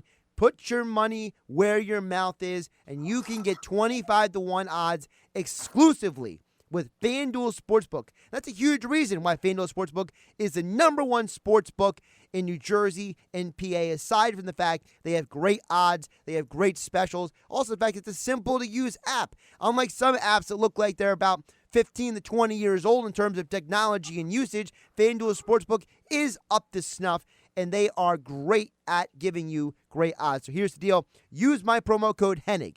That's HENNIG, the promo code HENNIG, for your chance at 25-1 college football odds boost for New Year's Day college football playoff semifinals. Must be 21 or to play in New Jersey or PA. New Jersey's only. Must wager in designated boost market. Deposit required. Max bonus $125. See full terms and conditions at sportsbook.fanduel.com. Gambling problem? Call 1-800-GAMBLER. That's probably the first time your last name has been used for something positive when it has to do with money.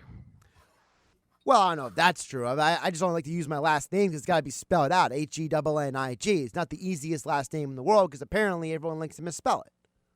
Yeah, I used to misspell it all the time. And I'm kind of used to it at this point. You know, like when I was in school, like people, I would just say, just call me Josh. Don't use my last name. It's just easier. Is it Hennig or Henning? Hennig. Hennig. So, like, wasn't there a time where I called you like Josh Henning?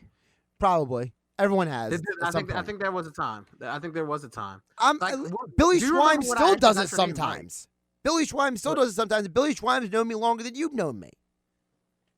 That's a fair assessment. When did I finally get your name right? I don't know, and I kind of didn't care because I'm so used to people, not getting it right. Now, you actually chided me on the air pretty intensely when the fact that I didn't correct you in the first place. When was this? A couple years ago. So wait. Bring me back through this. So I said your name wrong on air. You said my name wrong on air. Somebody corrected you. You got mad at me for not correcting you, and it became a whole segment on Hanging with Hendricks and Hennig. Yes, I do remember that. Yes, you never corrected me, so you can't say, like, that guy corrected me. I can't remember who it was. Was it Mike? Was it Billy? Was it Pete? It might have been Pete, because I think Pete for some reason was no. It was Pete. I think it was Pete. It was Pete. I was doing the show with Pete. Pete corrected me, and I was mad at Pete because I'm like, well, he never corrects me. So, like, how the hell does this make sense? Like, why does this all of a sudden have to be Paul on Dashawn show? I mean, people call me Dashawn all the time. It's Dashawn. Hell, even I say Dashawn sometimes because I just get mesmerized with what people say. Listen, call me what you want. Whatever. Call me what you want. Let's squeeze a text in here before we get some picks in here at 609-403-0973. They're trying to think of people who don't stink on this team. I've had 2 texts who say Miles Sanders, but that's a good one. That's a good one. Miles Sanders does not stink. He's just invisible because no one ever sees him when they need to. Another texter says Cameron Johnston is the only Eagle that doesn't stink. No, he stinks too. I mean, the fact that somebody went the punter, they went the punter. I mean, yeah, but he stinks too. But even if he was the best punter in the league, the fact that you got to go punter, that's a problem. Last week against the Cardinals. Oh, come on, you gotta blame him for getting a punt blocked. I mean, come on, what about his protection? Well, I mean, everybody else stinks in protection too. He's got to get some blame. He stinks too. He could have rolled out and did try to do something. Tried to do something. Maybe. I don't know. He stinks. he shanked a couple punts. It's hard to find silver lining in anything positive with this football team. Miles Sanders does not stink, though. The first one was a good one. Miles Sanders does not stink. Cameron Johnson stinks. All right. What do you want to hit first? You want to hit NBA or college football first here? I mean, listen, man. You're the host. You tell me, and I'm following your lead. Well, I want to know what you're vibing on first here because I'm not picking NFL. I'm vibing on NBA. I'm vibing on NBA right now. All right. Well, So right now, for those who don't know, I track my picks all year long, and for the NBA, for everything. If I give a pick out on the air, I gotta track it. What do you got? What do you got? A dictionary of picks? Like what the hell's wrong with you? How do you keep track of all this? I got a running tally. You got a running tally of everything you've for how long? Since May. That's wow. What? Like, I'd love to see your room. Why does this surprise you? You should know me by now. It doesn't surprise me because I know you do weird out of the box stuff like this. It's just I'm trying to picture you actually doing it, which is it's hard to fathom. Sure. Well, anyway, overall on the year after my loss last night, because I'm considering last night was technically a push, but I'm calling it a loss because if I don't get it right, it's wrong. Period. I don't count pushes as anything. We're not doing ties here when it comes to pick segments. But overall on the year, I am currently 90-45 since May. 90-45. Correct. Okay.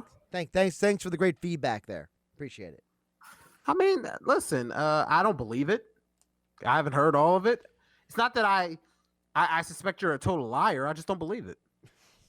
You don't believe a lot of things I say, and then you find out later that I was right, and you're just like, oh, yeah, you were right. Okay. No, I say I'm surprised. Surprised. No. Here's how the text conversation goes between you and me. I'll be like, hey, blah, blah, blah, blah. And I'll give you a pick or 2 picks or whatever picks. And then the next day you'll be like, oh, yeah, you got that right. Good job. I don't think it goes quite like that, but I won't rule it out. All right. Well, I want to start with your Magic, your Orlando Magic with your boy Markelle Fultz, okay? Okay, I mean, Markelle Fultz, I am a fan of him, and I still do root for him, but why do they have to be my Orlando Magic? Well, because you think everybody else stinks right now, so I had to go find somebody who you don't think stinks. So here's the deal. I had them over the weekend hitting the over, but I'm not feeling the over in this game because it's 218, and I don't think the Thunder have enough firepower per se. So here's what I'm feeling right now. I'm thinking about something completely different with this game than an actual line. What I'm thinking is whatever the over-under is on Markelle Fultz's by before game time on combined points, assists, and rebounds, just take the over. Whatever it is. I don't care what the number is. Because I think he has a good game tonight because here's the problem. Shai Gilgeous-Alexander is a very talented player, but he ain't stopping Fultz, okay? I think Fultz is going to have a nice game. He's going to fill up the stat sheet tonight. So that's one of my picks for tonight. Okay. I like it. I mean, Markelle has been playing real well. He's averaging 20 points a game right now. I like it. I mean, Fultz is a lot more aggressive this year. He hit 2 out of his 3 threes attempted the other night for his career high 26 points. I like it. I like it. I like it. I'll give you one more NBA. You heard Jeff Nadu mention the Clippers earlier, and he told me about how I'm talking about the over-unders.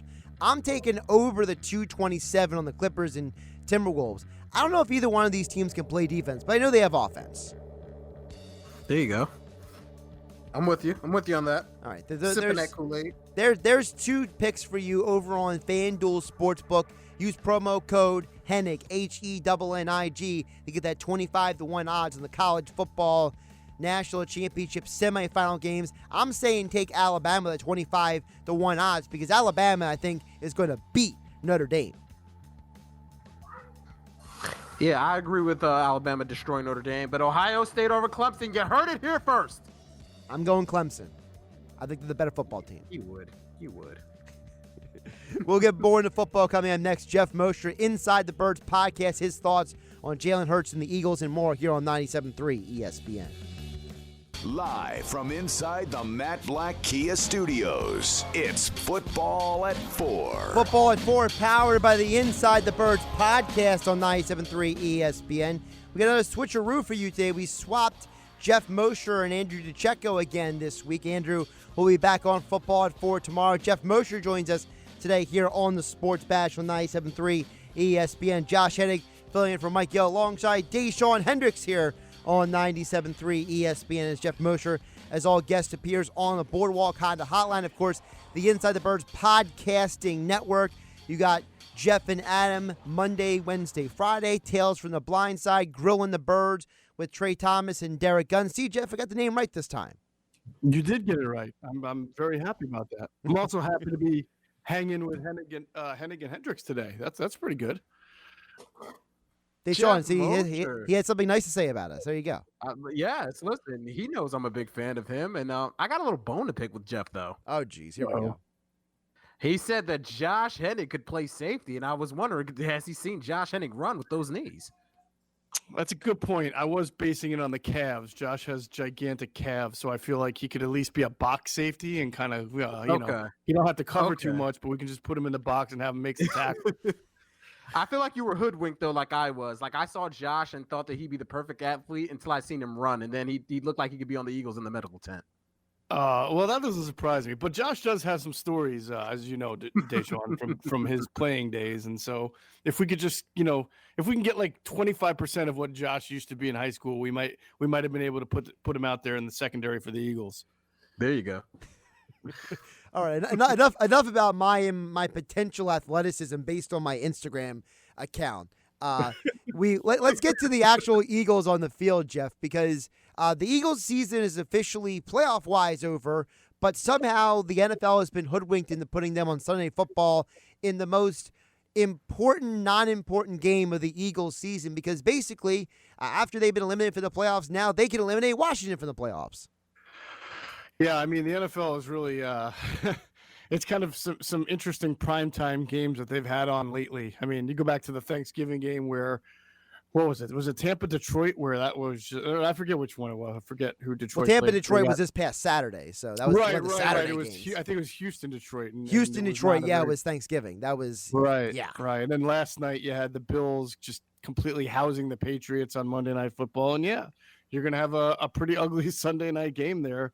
But look, the NFL thinks in market size, so they know that they were smart to say, look, we know that it goes through Washington, so let's let the Dallas New York game go first, because theoretically, if that were later and the Washington game were first, it might not matter. So they want everything that matters, and they want the big markets to be watching. They know Philadelphia will watch, even though they're out of it because it's a big market, and they know, of course, Washington's in a big market. So, yeah, they get an ugly product most likely, but they'll still get a lot of viewers out of it.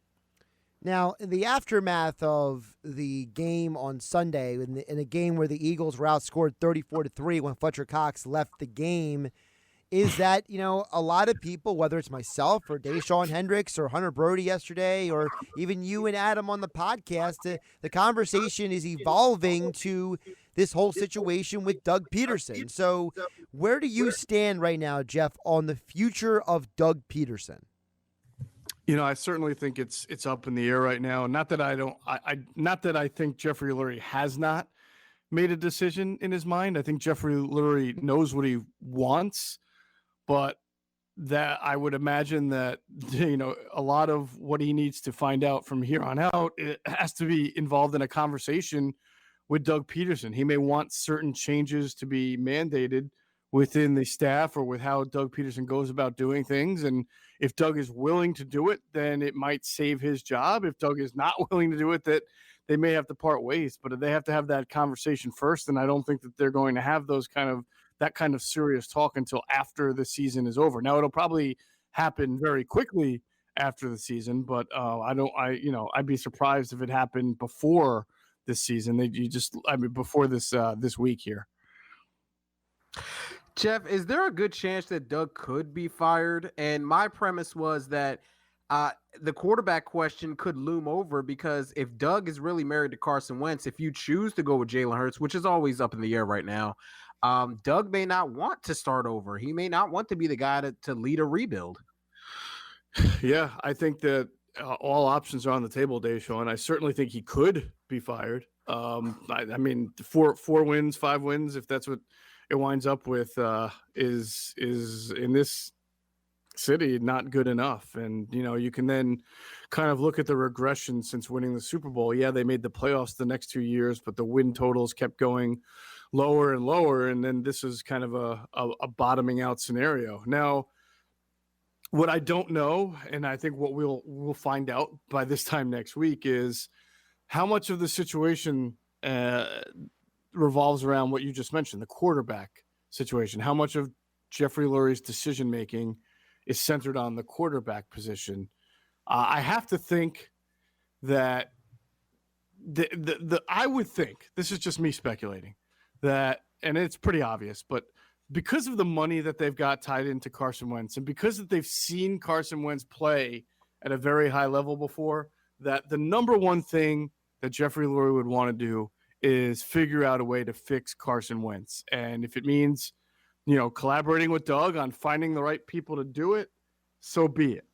So, but obviously, as you mentioned, Dashawn, if they feel like Carson Wentz is not part of their plans and they want to start over with Jalen Hurts, which I think is risky in itself. And by the way, any of these moves are risky. Staying with Carson's risky.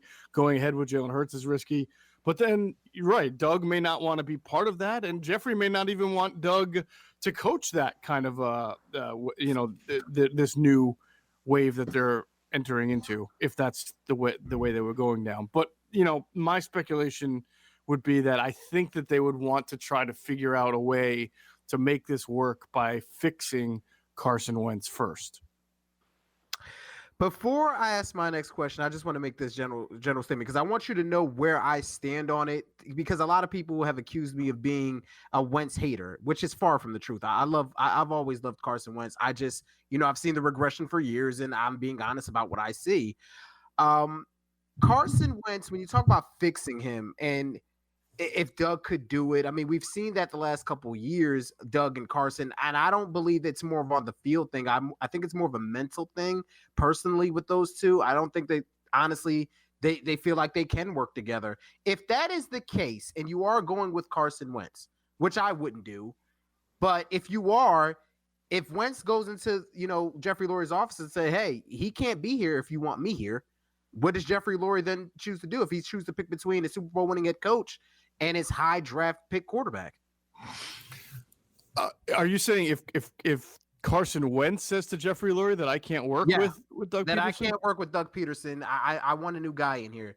Yeah, I mean that's kind of a hypothetical scenario that I'm not even sure would be the case. I don't think Carson is like that, where he would say I don't want to work with a head coach, because in this league, if you do that, then the next thing you know, you're traded off to another team, and you don't really get to control the environment and the scenario with that team either. So I don't feel like that's something that would happen. But I do, to kind of answer your question in a hypothetical, I feel like going back to what rebuilding Carson Wentz, it might take Jeffrey Lurie to bring in some people with Doug that are ready to kind of put the gloves on and go to work from day one, rebuilding this guy, everything with fundamentals and footwork and everything. And if Carson Wentz is not receptive to the changes that are being made and the coaching he's being given, whether it's from Doug or somebody else, well, that's why you've got Jalen Hurts there. I mean, it's not a nightmare scenario, I don't think, and I'll let you guys, tell me what you think, but I don't think it's a nightmare scenario if you go into next year spending a lot of time trying to fix Carson Wentz, but you still have Jalen Hurts on the team as the backup. Geoff Mosher joining us here, Football at 4, powered by the Inside the Birds podcasting network. Geoff and Adam's next pod drops tomorrow morning, early around 6 a.m. It usually drops. Make sure you hit that subscribe button, whether you listen on Spotify, Apple Podcasts, whatever your platform is. That way you get the alert and you know to download it and you're ready to go. Tomorrow they're in the podcast, Inside the Birds podcasting network. Geoff Mosher at Geoff Mosher on NFL. Geoff, my instinct, though, is to say, do you really want to drag on a quote-unquote quarterback controversy in a city like Philadelphia that has such emotional reactions to every little thing? And considering the fact that Jeffrey Lurie, he is a little aware. He's not obtuse to the fan base. He's never been a guy who totally ignores what the fan base feels. Do you think he would actually allow such a messy situation continuing here in Philadelphia? If Carson Wentz is rebuilt and playing really well, then I don't think it is a controversy. In any team in the NFL, you're going to have some teams invest a little bit differently in the backup quarterback, whether that's bringing in a veteran, as the Eagles have done in the past, or drafting one. Aaron Rodgers had to deal with them drafting the kid from Utah State, whose name escapes me. Jordan Love. Jordan Love, right. So, it's only a controversy if Carson Wentz is playing poorly and they have to call for Jalen Hurts. But that's always going to be the case in this city when the quarterback's not playing well.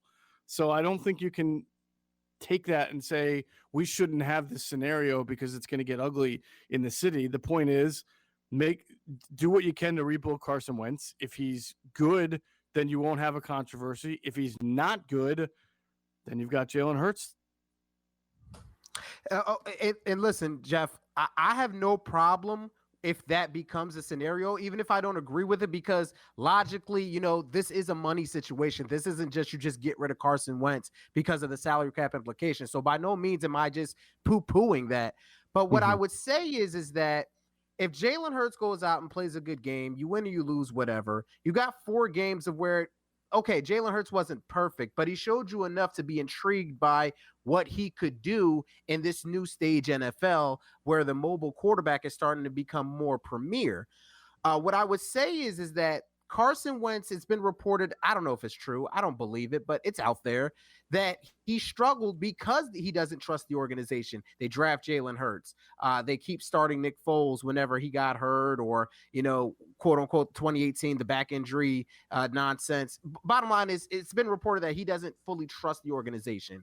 If there is some merit to, he does not want to come back unless he's the unquestioned starter. There's no competition, yada, yada, yada. Because even if you do bring both of them back, I do believe you at least have to have a competition. Carson Wentz hasn't done enough, in my opinion, in this league to just be given a job after his struggles all this year, especially when your backup proved that he's at least capable of playing in this league. Am I too off the rail with that? Is that something crazy? Well, here's the thing, Dashawn. I get what you're saying and I respect opinion. I would say, though, that I think, and I would say this regardless, whether it was 4 great games or 4 lousy games, 4 games just really isn't enough to really know whether a guy can give you long-term sustainable success. I mean, I think it stands to reason that if Jalen Hurts becomes the quarterback for the long term, there's going to be some ups and downs, and there's going to be some times where you wonder if he can be the guy who has it to win. I mean, my God, everything that we said about Jalen Hurts after 2 weeks is basically what we were saying about Carson Wentz in 2017, if that's fair. So, even 2016 and 17. So, and again, Carson doesn't have leverage here. If he doesn't trust the organization, well, he's the one who signed the long-term deal for all that money that has him signed for years and years and years. So I'm sketchy on that report and what it really meant, as if does he not trust how the organization is building around him, or did he not trust whether it was told to him that he was the starter and he's just taking a step back here, and then now he's thinking that they're going to just completely bench him or trade him. I don't know what it is. As you mentioned, it's hard to really understand until Carson says it himself what's going through his head. But I don't see him pulling a power play, and as long as he's given the opportunity to be the starter, and if he's on the team, and if the whole point of the offseason is going to be to find people to help rebuild him, then you got to think that that's done in mind with him as the guy to be the starter until, whatever. If he doesn't play well again, then he gets benched, then so be it. But at least he'll be given that opportunity to start again. You mentioned about communication, Geoff, and I think that's an important thing to bring up because it's been discussed a lot by you and Adam on the podcast, Inside the Birds, and by other people who cover the team that we're really not sure who's telling who what sometimes. There's this, every press conference, I feel like now Peterson says he talks to Jeffrey Lurie every week. It's like, all right. We see numerous times that Howie's at practice with Doug. All right. I don't know what to do with that information. I feel like there's all these people involved. There's 200 people in the offensive coaching staff, right? So is there potentially just a lot of miscommunication going on in general, and that might be part of the reason why we're even sitting where we're at?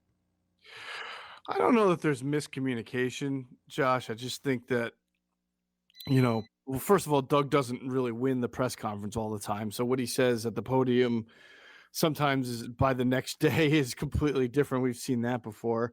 And I just don't think the conversations about what they're going to do going forward have happened yet. And so right now, all anybody has to work with is just their own feeling on things. And Doug said on his press conference that he has all the confidence in the world that he's going to be back. And but he also said that his confidence lies within himself. So that to me, it doesn't sound like he's been given the thumbs up already from ownership. It's just that he feels that he's not responsible solely for the problems here, and that he deserves the chance to fix the issues that are going on with the team.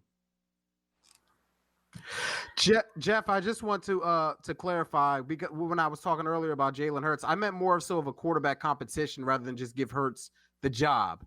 Right. So before I put the bow on that, I just wanted to say, so are you against that, a quarterback competition, or are you just on the verge of just saying, hey, Wentz is the guy next year, Hurts is the backup, let's see how Wentz starts out? Yeah, I mean, let's be real fair about what a quarterback competition is, right? That's like OTAs and then training camp, and who knows how many preseason games are going to be next year. Like, I don't really think that there's a quarterback competition going on almost anywhere in the NFL, other than a few spots. Like maybe there was between Foles and Trubisky this past year, where they clearly kind of wanted to get Foles in there, and they gave Mitch the first few games and then put Foles in. Then they realized they made a mistake and went back to Trubisky, right? So I think that and this is just, it's not even my opinion, Dashawn, it's more like my analysis of it. If the next 3 weeks are spent reshaping the coaching staff and trying to bring in the right people to rebuild Carson Wentz, then I believe that you don't do that unless you plan to have Carson Wentz as your starting quarterback to start next year. And again, if things don't get better after I don't know how many games or whatever it is, then you've got Jalen Hurts in the back pocket. But I do not believe that they would make massive coaching staff changes, keeping Doug and bringing in other coaches to help rebuild Carson Wentz, only to then call it a 50-50 competition and give Jalen Hurts the job coming out of camp. I just don't see that happening. I think Carson would get the benefit of the doubt first to be the starter until sometime at the season where they might feel they have to make the move. Geoff Mosher joining us here, Football at 4, powered by the Inside the Birds podcasting network. You can follow Geoff on Twitter at Geoff Mosher NFL. Geoff, not to ruin all the Carson Wentz, Jalen Hurts conversation, but I did have other Eagles questions for you here on the show. And sure. To start with, I want to know your perspective on, the play of the defense after that loss, because I can't remember a time that one player would cause that kind of ripple effect on a team, because to be outscored 34-3, yeah, your offense failed to score against arguably one of the worst defenses in the NFL, but also your defense just seemed to lose something. Is Fletcher Cox really that much of a linchpin that defense was able to do a little bit to nothing the rest of the game?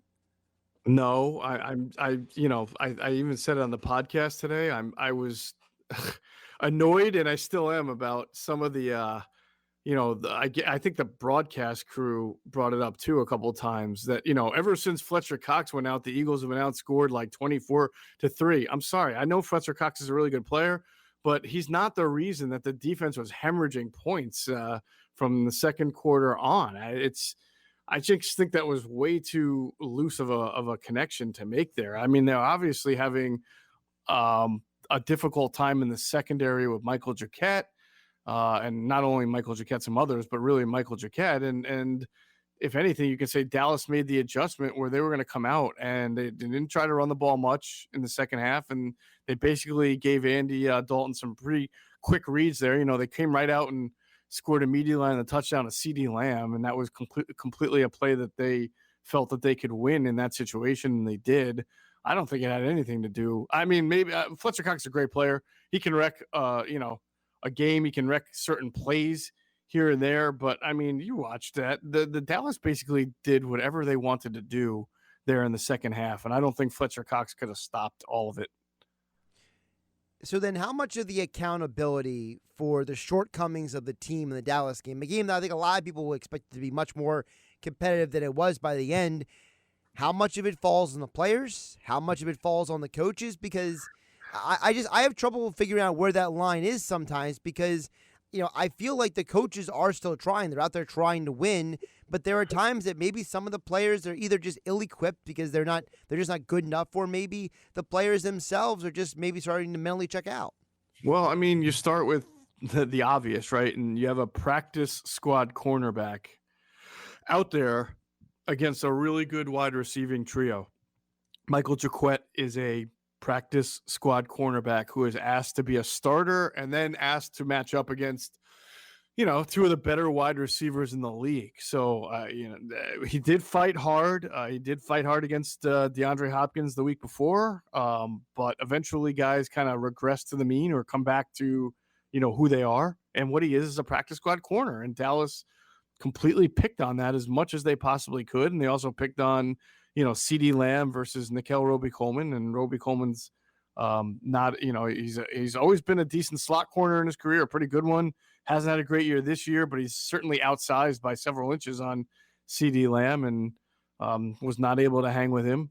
Then there was, they were without their three best pass rush. They were without Josh Sweat, they were without Derek Barnett, and then they were without Fletcher Cox. So that takes away a significant part of your pass rush. So I think that personnel certainly had a lot to do with it. Doug Peterson decided to, on 4th and 15, run a play instead of at least trying a 51-yard field goal indoors, or at worst trying to punt and pin them. Thought that kind of hurt them, although I do think they came up with a stop after that. And then the penalties, Josh, I think, would they have 12 penalties for 115 yards? This has been the most under-discussed part of the team's problems over the last 6 or 7 weeks. They have been among the most penalized teams in the NFL. All those false starts.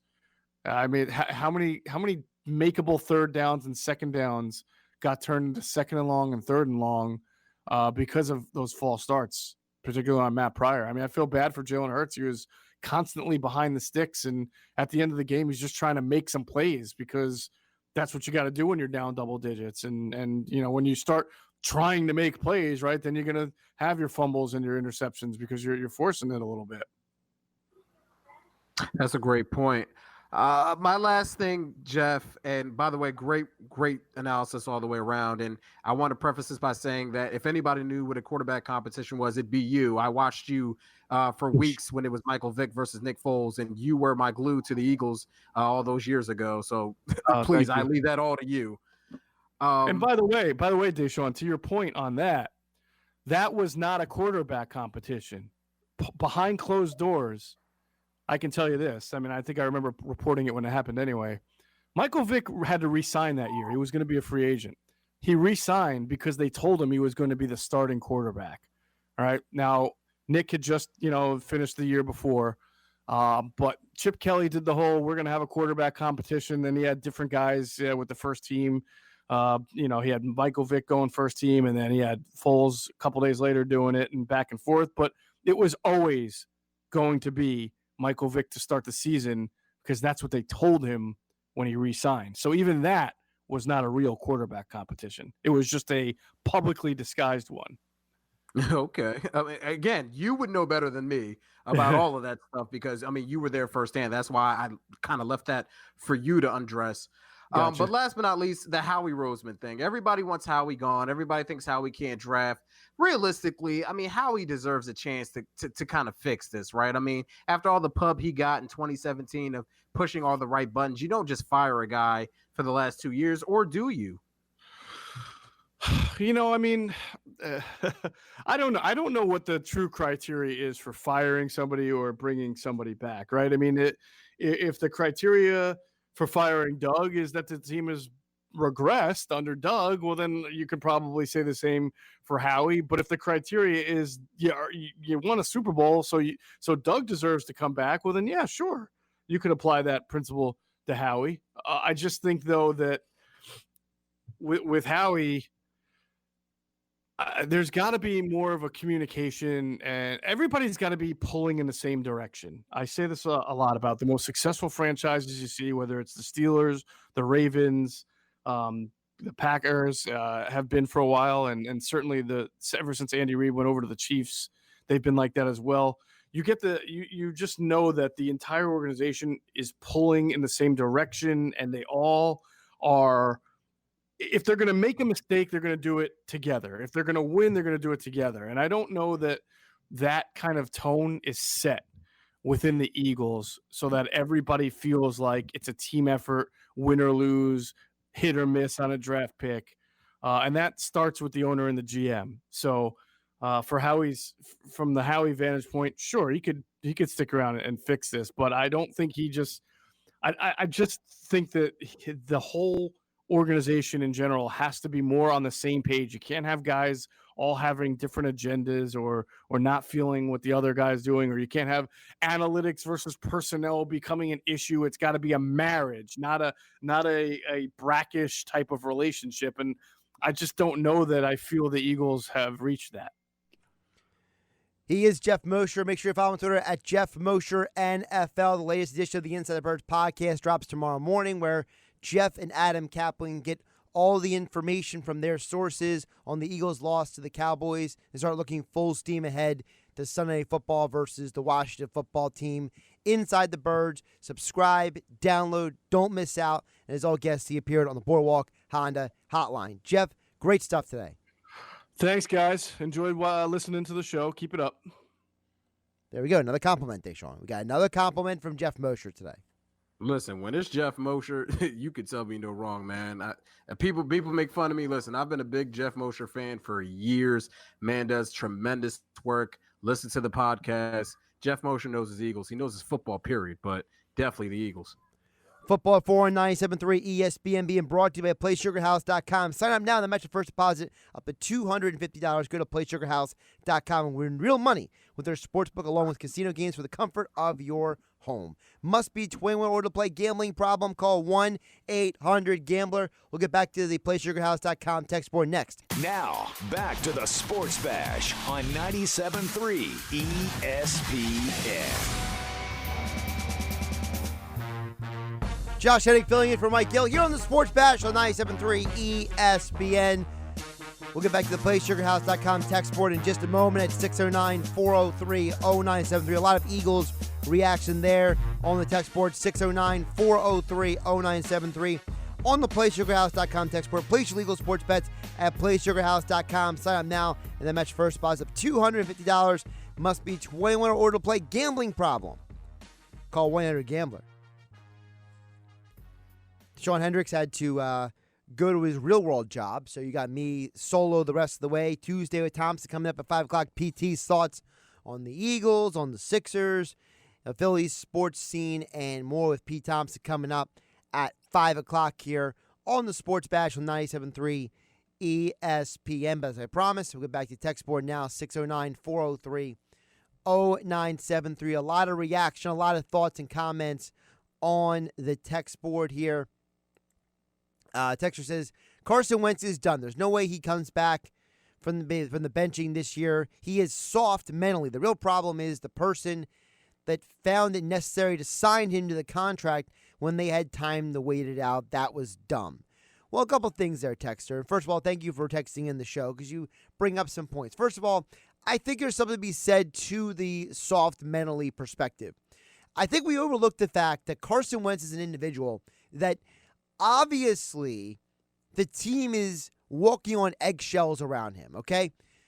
There's obviously an issue, okay, when it comes to Carson Wentz, that this team is afraid to be critical of him. This team goes out of their way at times to not speak anything critical in any way of him. It's the complete opposite of what we see going down in Tampa, where Bruce Arians, he criticizes Tom Brady this year. He criticized Jameis Winston last year. He criticized Carson Palmer down in Arizona when all those guys, he had something to say about them.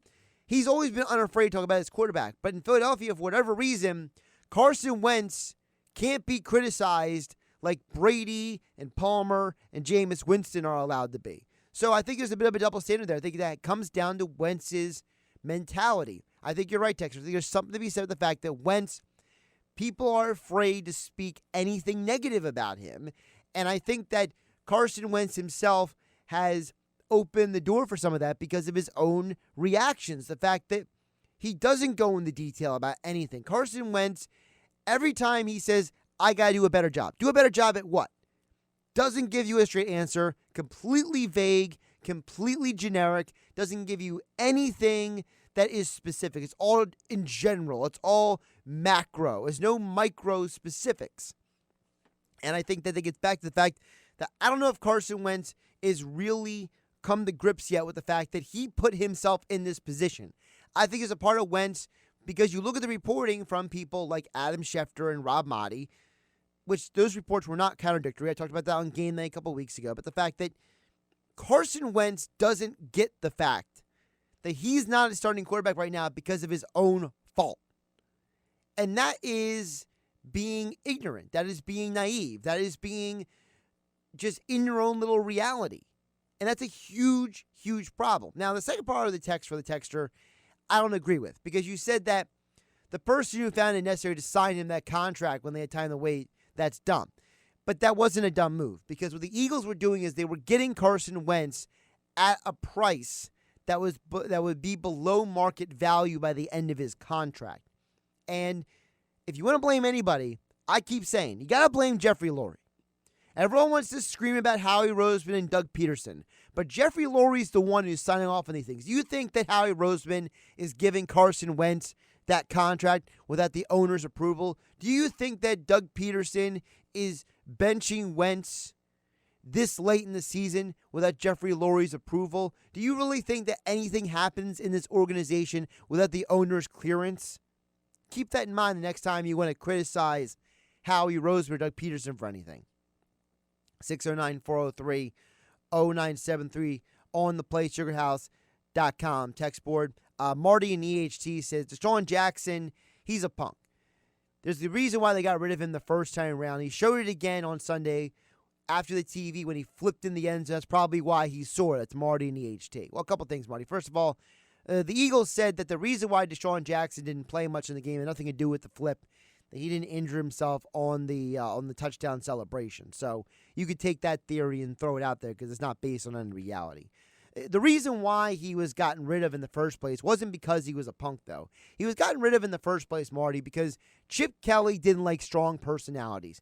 Chip Kelly was a guy who wanted to control everything. He was a control freak. He wanted to tell people what to do and nobody to question him. He didn't like alpha personalities. He didn't like people who thought for themselves. He wanted everybody to fall in line with Chip Kelly.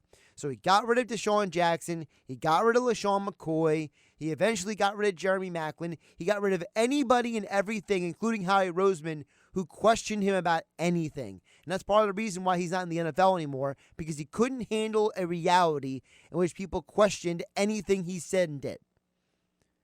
That's why DeSean Jackson was sent packing in the first place. Howie Roseman has always been a DeSean Jackson guy. Howie Roseman was very much on board years ago when they drafted him originally. He wanted him to stay in Philadelphia. And that's part of the reason why they brought him back, is because Howie Roseman has always been fond of DeSean Jackson. Now, as I said earlier, you want to blame somebody for some of the things that are going on. You can go ahead and blame Howie Roseman for that. Howie Roseman is the reason why DeSean Jackson is back in Philadelphia. And I think at this point, I think most people would agree that this has been a failed experiment. That DeSean Jackson, between the injuries and the fact that he's been such a boomer bust production-wise, it hasn't worked out the second time around. It was a couple of nice moments, but that's it. DeSean Jackson's had you a couple massive big plays and nothing else. No consistency, and it's completely frustrating and disappointing because this is a guy who, if he's healthy, he's a very good player, but apparently he can't stay healthy. And I think that falls right on Howie Roseman's lap as well. 609-403-0973, theplaysugarhouse.com. Text board, Josh Hennig filling in for Mike Gill here on the Sports Bash on 97.3 ESPN. Sean Ocean City says, Miles Sanders definitely doesn't stink. And that gets back to what Dashawn Hendricks talking about earlier in the show, that he was frustrated with the team so much he felt that everybody was playing poorly. But Dashawn brought up the point earlier. Miles Sanders hasn't been used enough.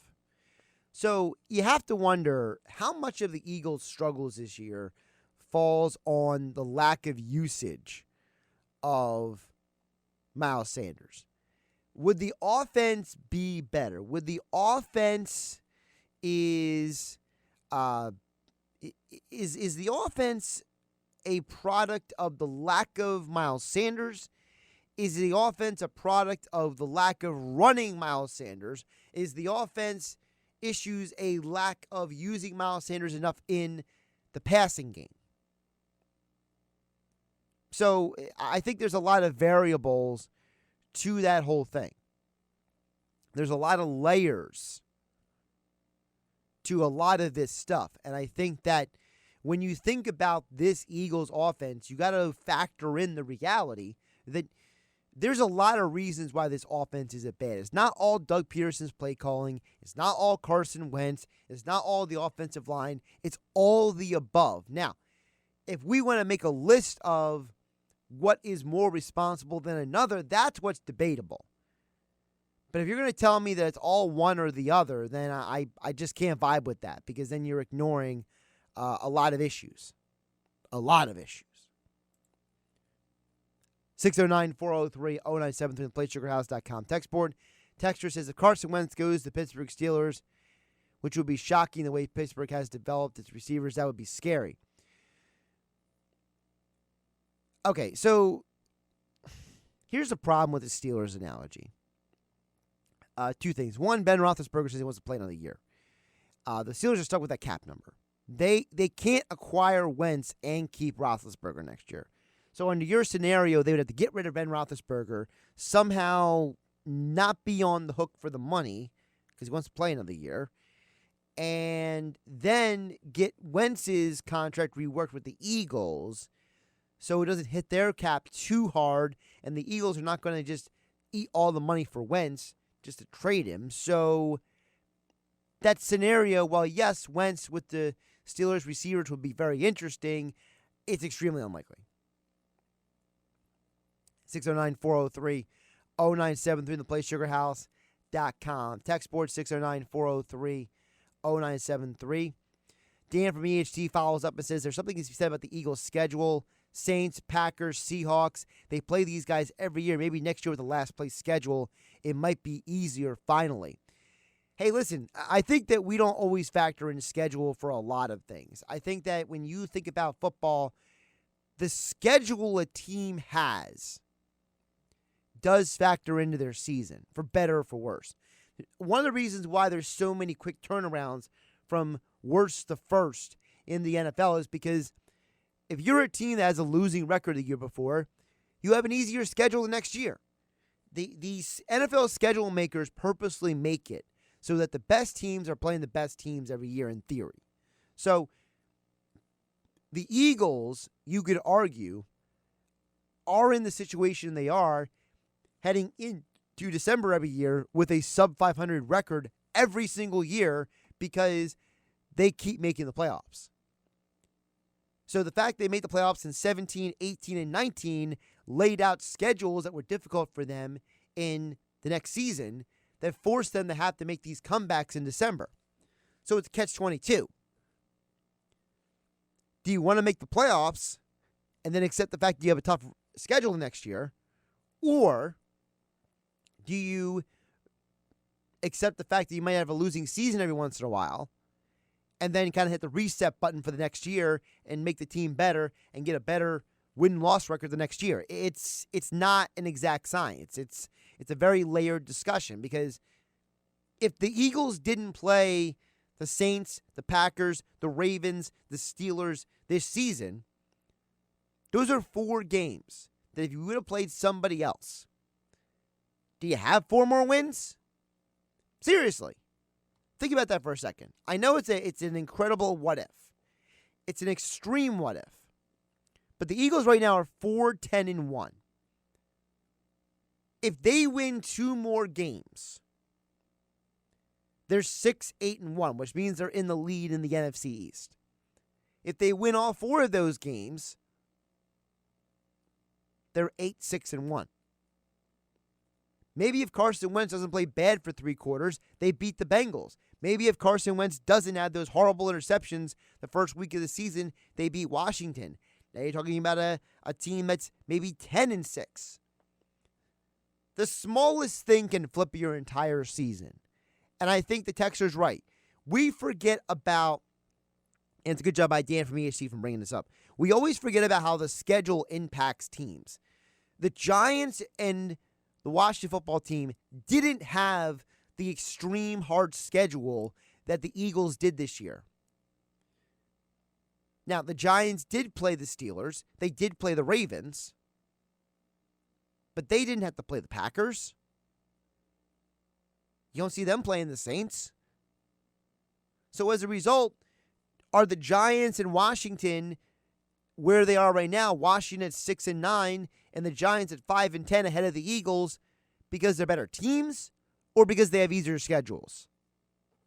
Something to factor in when we talk about all of this stuff moving forward. Now, back to the Sports Bash on 97.3 ESPN. Josh Hennig filling in for Markelle here on 97.3 ESPN. We'll get back to your text in just a bit at 609-403-0973. Special guest joining us right now on the Boardwalk Honda Hotline. He is the Professor John Clayton. Check out his latest article over at the Washington Post. Gets into a topic that we've been talking about a lot here. What is the future of quarterbacks? Carson Wentz, Matthew Stafford, Ben Roethlisberger. It feels like this offseason could be a offseason of change. John Clayton gets into that in his Washington Post article. He joins us right now on the Boardwalk Honda Hotline here on 97.3 ESPN. John, how you doing on this Tuesday? Good, Josh. How are you? Doing pretty good. So I feel like we can't get away from quarterback conversation here because of what's going on in Philadelphia with Wentz and Hurts. And I find it interesting because you brought up Wentz in your article as a guy who could be moved. Now, we know there's some, issues with the salary and the contract with Wentz, but what do you think Wentz's future is? Because you brought him up as a potential to be moved among the other quarterbacks this offseason. Yeah, but what I'm wondering is that if he's going to be moved, would this be more of a training camp move or an early season move? What we're going to see in the NFC, because of how you start the season with 12 quarterbacks making $21 million a year or more, and a lot of those quarterbacks are in their 30s, there's going to be more change this year in the NFC than there will be the AFC. All right, so now how do those changes work? And wrote that I still think that Drew Brees is going to retire. I think you can see that there's a decent chance that Matthew Stafford could be moved. And so there's going to be a lot of movement there. But now the question is going to be, can the Eagles get under the cap and then try to do something with Carson Wentz. And that's what I wonder about with the guarantees. It almost might serve them better to wait until training camp, because at least when you get to training camp, you can lay off some of the stuff and then maybe see if a quarterback gets hurt and there's a need for a quarterback and they're willing to take more of the salary and stuff of that nature. But because when you look at that contract and the guarantees, particularly over a couple of years, it's going to be a hard one to move. It's not going to be because again, he's a much better quarterback than some of the quarterbacks that they've had to move, like Brock Osweiler. He's a much better quarterback than that. But I think there's definitely going to be interest. But the question is, can the Eagles do it? Because the first thing they have to overcome is the salary cap. They're $80 million over the salary cap if it gets to $175 million. It's been suggested that, a lot of a quarterback movement could be in connection with new head coaching situations. So how does that impact quarterbacks like Carson Wentz and others' potential movement this offseason? Well, I think, like, for example, one of the things I was speculating on is that I still think Phillip Rivers is going to come back. I mean, I don't know if he's going to make the playoffs. Right now he's kind of on the outside looking in. But, he did exactly what I thought he was going to do, go into Indianapolis and make them an 11-win team. And, they played Jacksonville this week, and they're 10-5. So, I think they're going to be an 11-win team. But, I think they're going to be looking for that quarterback of the future. So now you've got an aggressive general manager in Chris Ballard. And, again, what's going to end up happening is the movement of the quarterbacks are going to come at a discount. In other words, you're not going to be giving up 2 number 1 picks to get a quarterback. Most of the guys are going to be given for maybe a second, third-round choice, maybe 2/3 or something of that nature. And so now if you're Chris Ballard, do you make a move on Sam Darnold, have him kind of unwrap himself and get together, with Phillip Rivers and then, kind of get ready for the 2022 season? That could be the same thing with Carson Wentz. But whatever it's going to be, what Howie Roseman has to figure out is how do you try to move that contract when you're $80 million over the cap? John Clayton joining us here on the Boardwalk Kind of Hotline here on 97.3 ESPN. His latest article on the Washington Post. The NFL should see lots of quarterback movement this offseason. I really want to see Matthew Stafford. I'm glad you have the picture of him on the article. And you mentioned him going to the 49ers in the piece. And I really want to see Stafford go somewhere, John, because I feel like if this guy wasn't a Detroit Lion, people would view his career so much differently because at the end of the day, he's put up incredible numbers and had some success with one of the worst franchises in the NFL. Sure. Can you think about it? I mean, he made 4 playoff trips, but none in which he was able to come back and get a playoff win. But how much was that him and how much was that the team around him? And I contend it was the team around him because, what ends up happening, and you've seen it for so many years. I mean, you get an easy schedule and then you make the playoffs. And then, of course, you get into the playoffs and now you're playing better teams and you're not up to being able to win those games.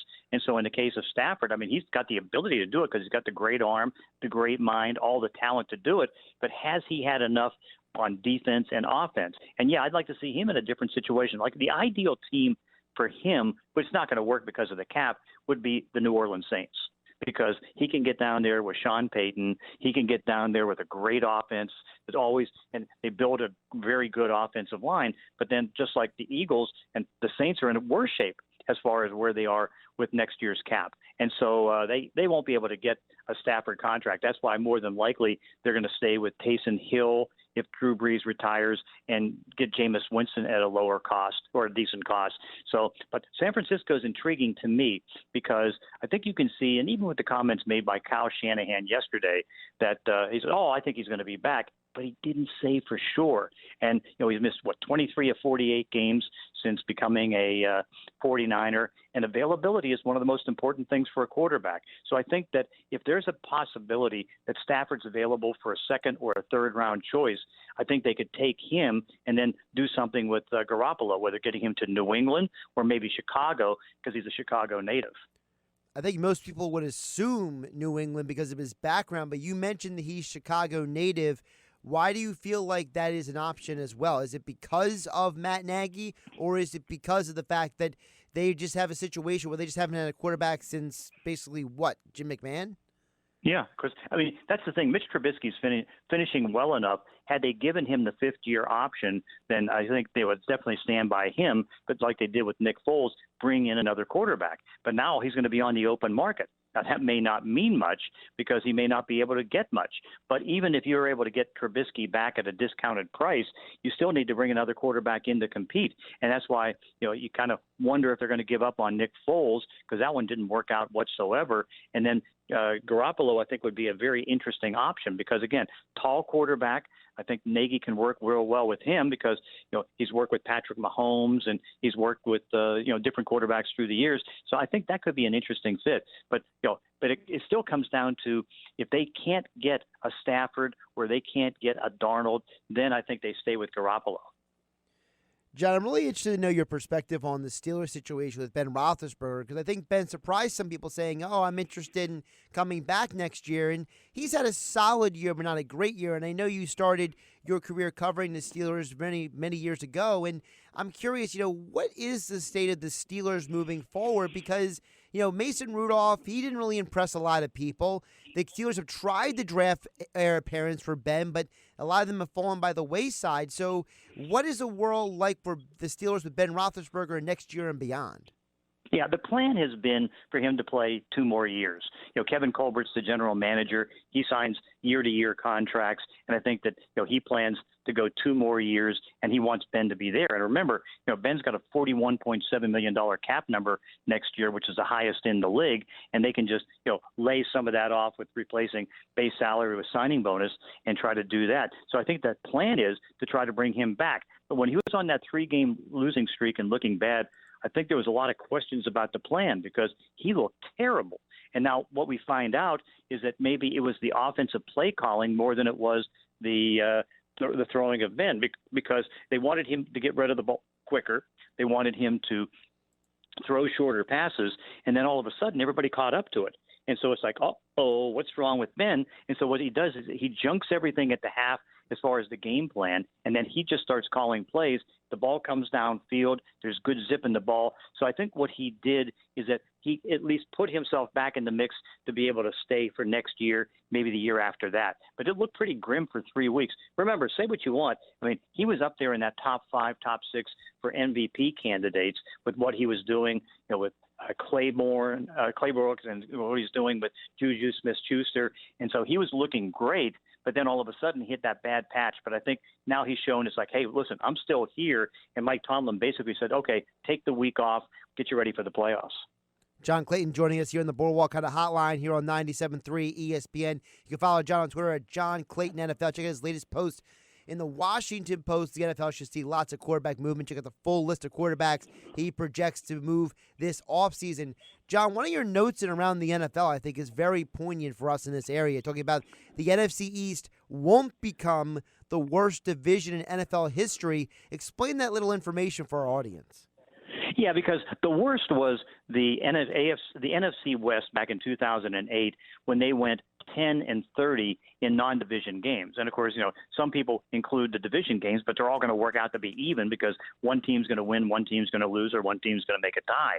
But at least with the fact that you had the 2 4-game winning streaks by the Giants and the 4-game winning streak by Washington, it put them a little bit over the top. So they ended up with 11, 28, and 1. And so at least it saved the day. And of course, what's also saving the day is that late streak by Washington, by certainly the Giants. Now it looks and appears that it could be a more respectable 7-win division, depending on how it goes over the weekend. But I mean, it was grim, and you saw it. It's like basically you watched 2 divisions gain so much from the NFC East. You had the 12-4 record of the NFC West going against the NFC East.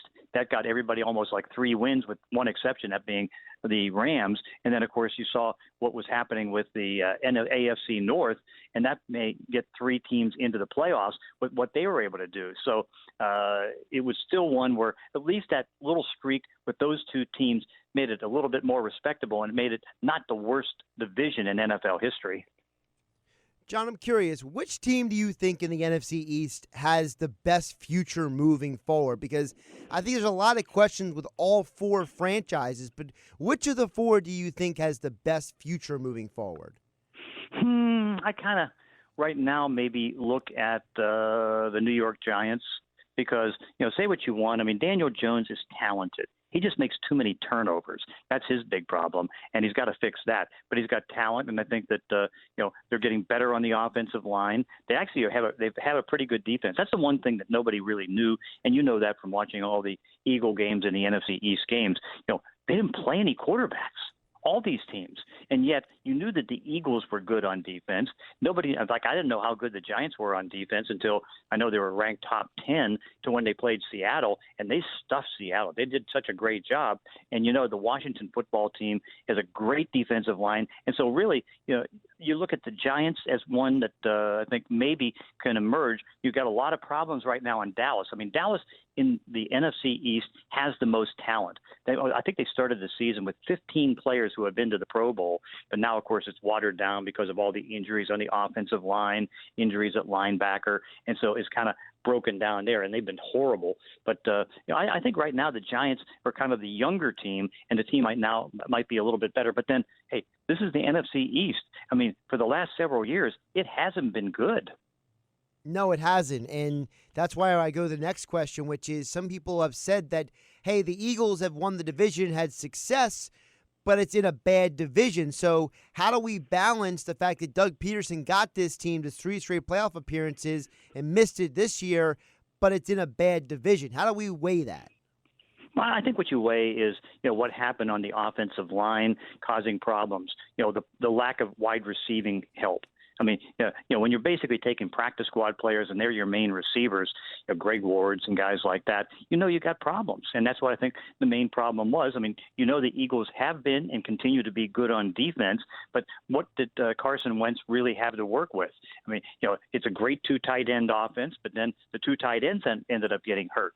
And so that threw things back. So, I looked at the Eagles as being, one of the success of that team is still the talent, because you can argue between Dallas and Philadelphia. Those are the 2 most talented teams in the division. And then things went south on the injury front for just about all those 2 teams. But in the end, what you worry about with the Eagles is what is going to be the collateral damage of the salary cap, because they are in tough shape right now. Now, Howie Roseman's one of the best, if not the best in the game, so he'll figure it out. But, I mean, that there's not going to – Deshaun Jackson probably won't be there. That Alshon Jeffrey won't be there. That Jason Peters won't be there on the offensive line. They're probably going to have to go to 1 linebacker. And so you throw all that together, this is going to be a team that's going to have so much dead cap money that it's going to be really tough next year to maybe a playoff team. But, again, who knows if all the other teams in the NFC East are still at that 6-7 win level. He's John Clayton. Check out his latest article over at the Washington Post. The NFL should see lots of quarterback movement this offseason. You can see the full list of predictions over there on the Washington Post. As all guest John Clayton joined us on the Boardwalk Out of Hotline. John, thanks so much for jumping on today. Okay, Josh, thanks. Now, back to the Sports Bash on 97.3 ESPN. Couple more texts in before we get out of here at 609-403-0973. Also, I'll give you a couple picks for your sports evening. Of course, my picks being brought to you by FanDuel. FanDuel is your go-to spot for sports betting in New Jersey and PA. And right now, if you use my promo code Hennig, you can get 25-1 odds if you're a new user with FanDuel. Just download the app, sign up, use promo code Hennig, Hennig, and you will get 25-1 odds to bet on any of the winners of the college football semifinals. So if you think Alabama will beat Notre Dame, you think Clemson will beat Ohio State, you can bet on that team, and $5 can win you $125. That's one of the reasons why FanDuel is America's #1 sports book. Their app is simple to use. They got great odds on all different kinds of betting markets. So use promo code Hennig, Hennig, if you're a new user, when you sign up for FanDuel Sportsbook, and you can get 25-1 odds on the college football semifinals. So yesterday, we got to admit, I am not going to lie to you guys. I give you all my picks on the air, and if I get it right, I let you know. If I get it wrong, I'll let you know. Well, I got it wrong yesterday. Now, technically, there are some sports books that let you still win if you pushed. Not me. I pushed. It was exactly 47. I set under 47. It was not. So let's try to get you some winners going into tonight. I mentioned this earlier with Dashawn in the NBA. The one bet I really like in the NBA tonight when it comes to the over-unders, I was talking about with Geoff Nadu earlier in the show. I really like the over in the Timberwolves-Clippers game. I think the Clippers have shown they're not a great defensive team this year, and I think the Clippers are a team that, yeah, they're plus 10.5 underdogs, but I can see this game going over 227. I can also see the Suns and Pelicans going over 221. That's for sure. 222 if you jump over on certain books, but 221, 221.5. I can see both those overs hitting tonight. I know a lot of people check in with me for the college football picks throughout the year. Figure I'd get you a couple of my picks right here. I think that West Virginia and Army are not going to score a lot of points. So I'm going under 42. Under 41.5 at certain books as well. That would be the Liberty Bowl. You can hear that action on Thursday right here on 97.3 ESPN. Coverage begins at 4 o'clock here. West Virginia versus Army. Also another college football game that you might want to keep an eye on. Florida and Oklahoma. That's the game we have tomorrow night on 97.3 ESPN. That would be the Goodyear Cotton Bowl. Over 68 or 67.5, depending on what book you go to. FanDuel Sportsbook has over 67.5 at minus 114. I'm going the over in that game. I haven't seen Florida Oklahoma's defenses stop anybody this year. At all. And then tonight in the Alamo Bowl, which you can hear right here on 97.3 ESPN following Sixers versus Raptors. Coverage begins at 7. I don't know why Colorado is a underdog so much in this game. It doesn't make any sense. They don't have any major injuries. They don't have any major issues. 8.5 seems like a big number. Honestly, if I were you, I would stay away from that game. I wouldn't pick that game at all. So, but that's the Alamo Bowl tonight after Sixers here on 97.3 ESPN. I think the Sixers win tonight. I think the Sixers find a way to get a win, pull one off, get the job done. A lot of people to thank today. We got to thank Paul Hudrick for joining us earlier in the show. Geoff Nadu, big man on Basketball Podcast. Jeff Mosher from the Inside the Birds Podcast.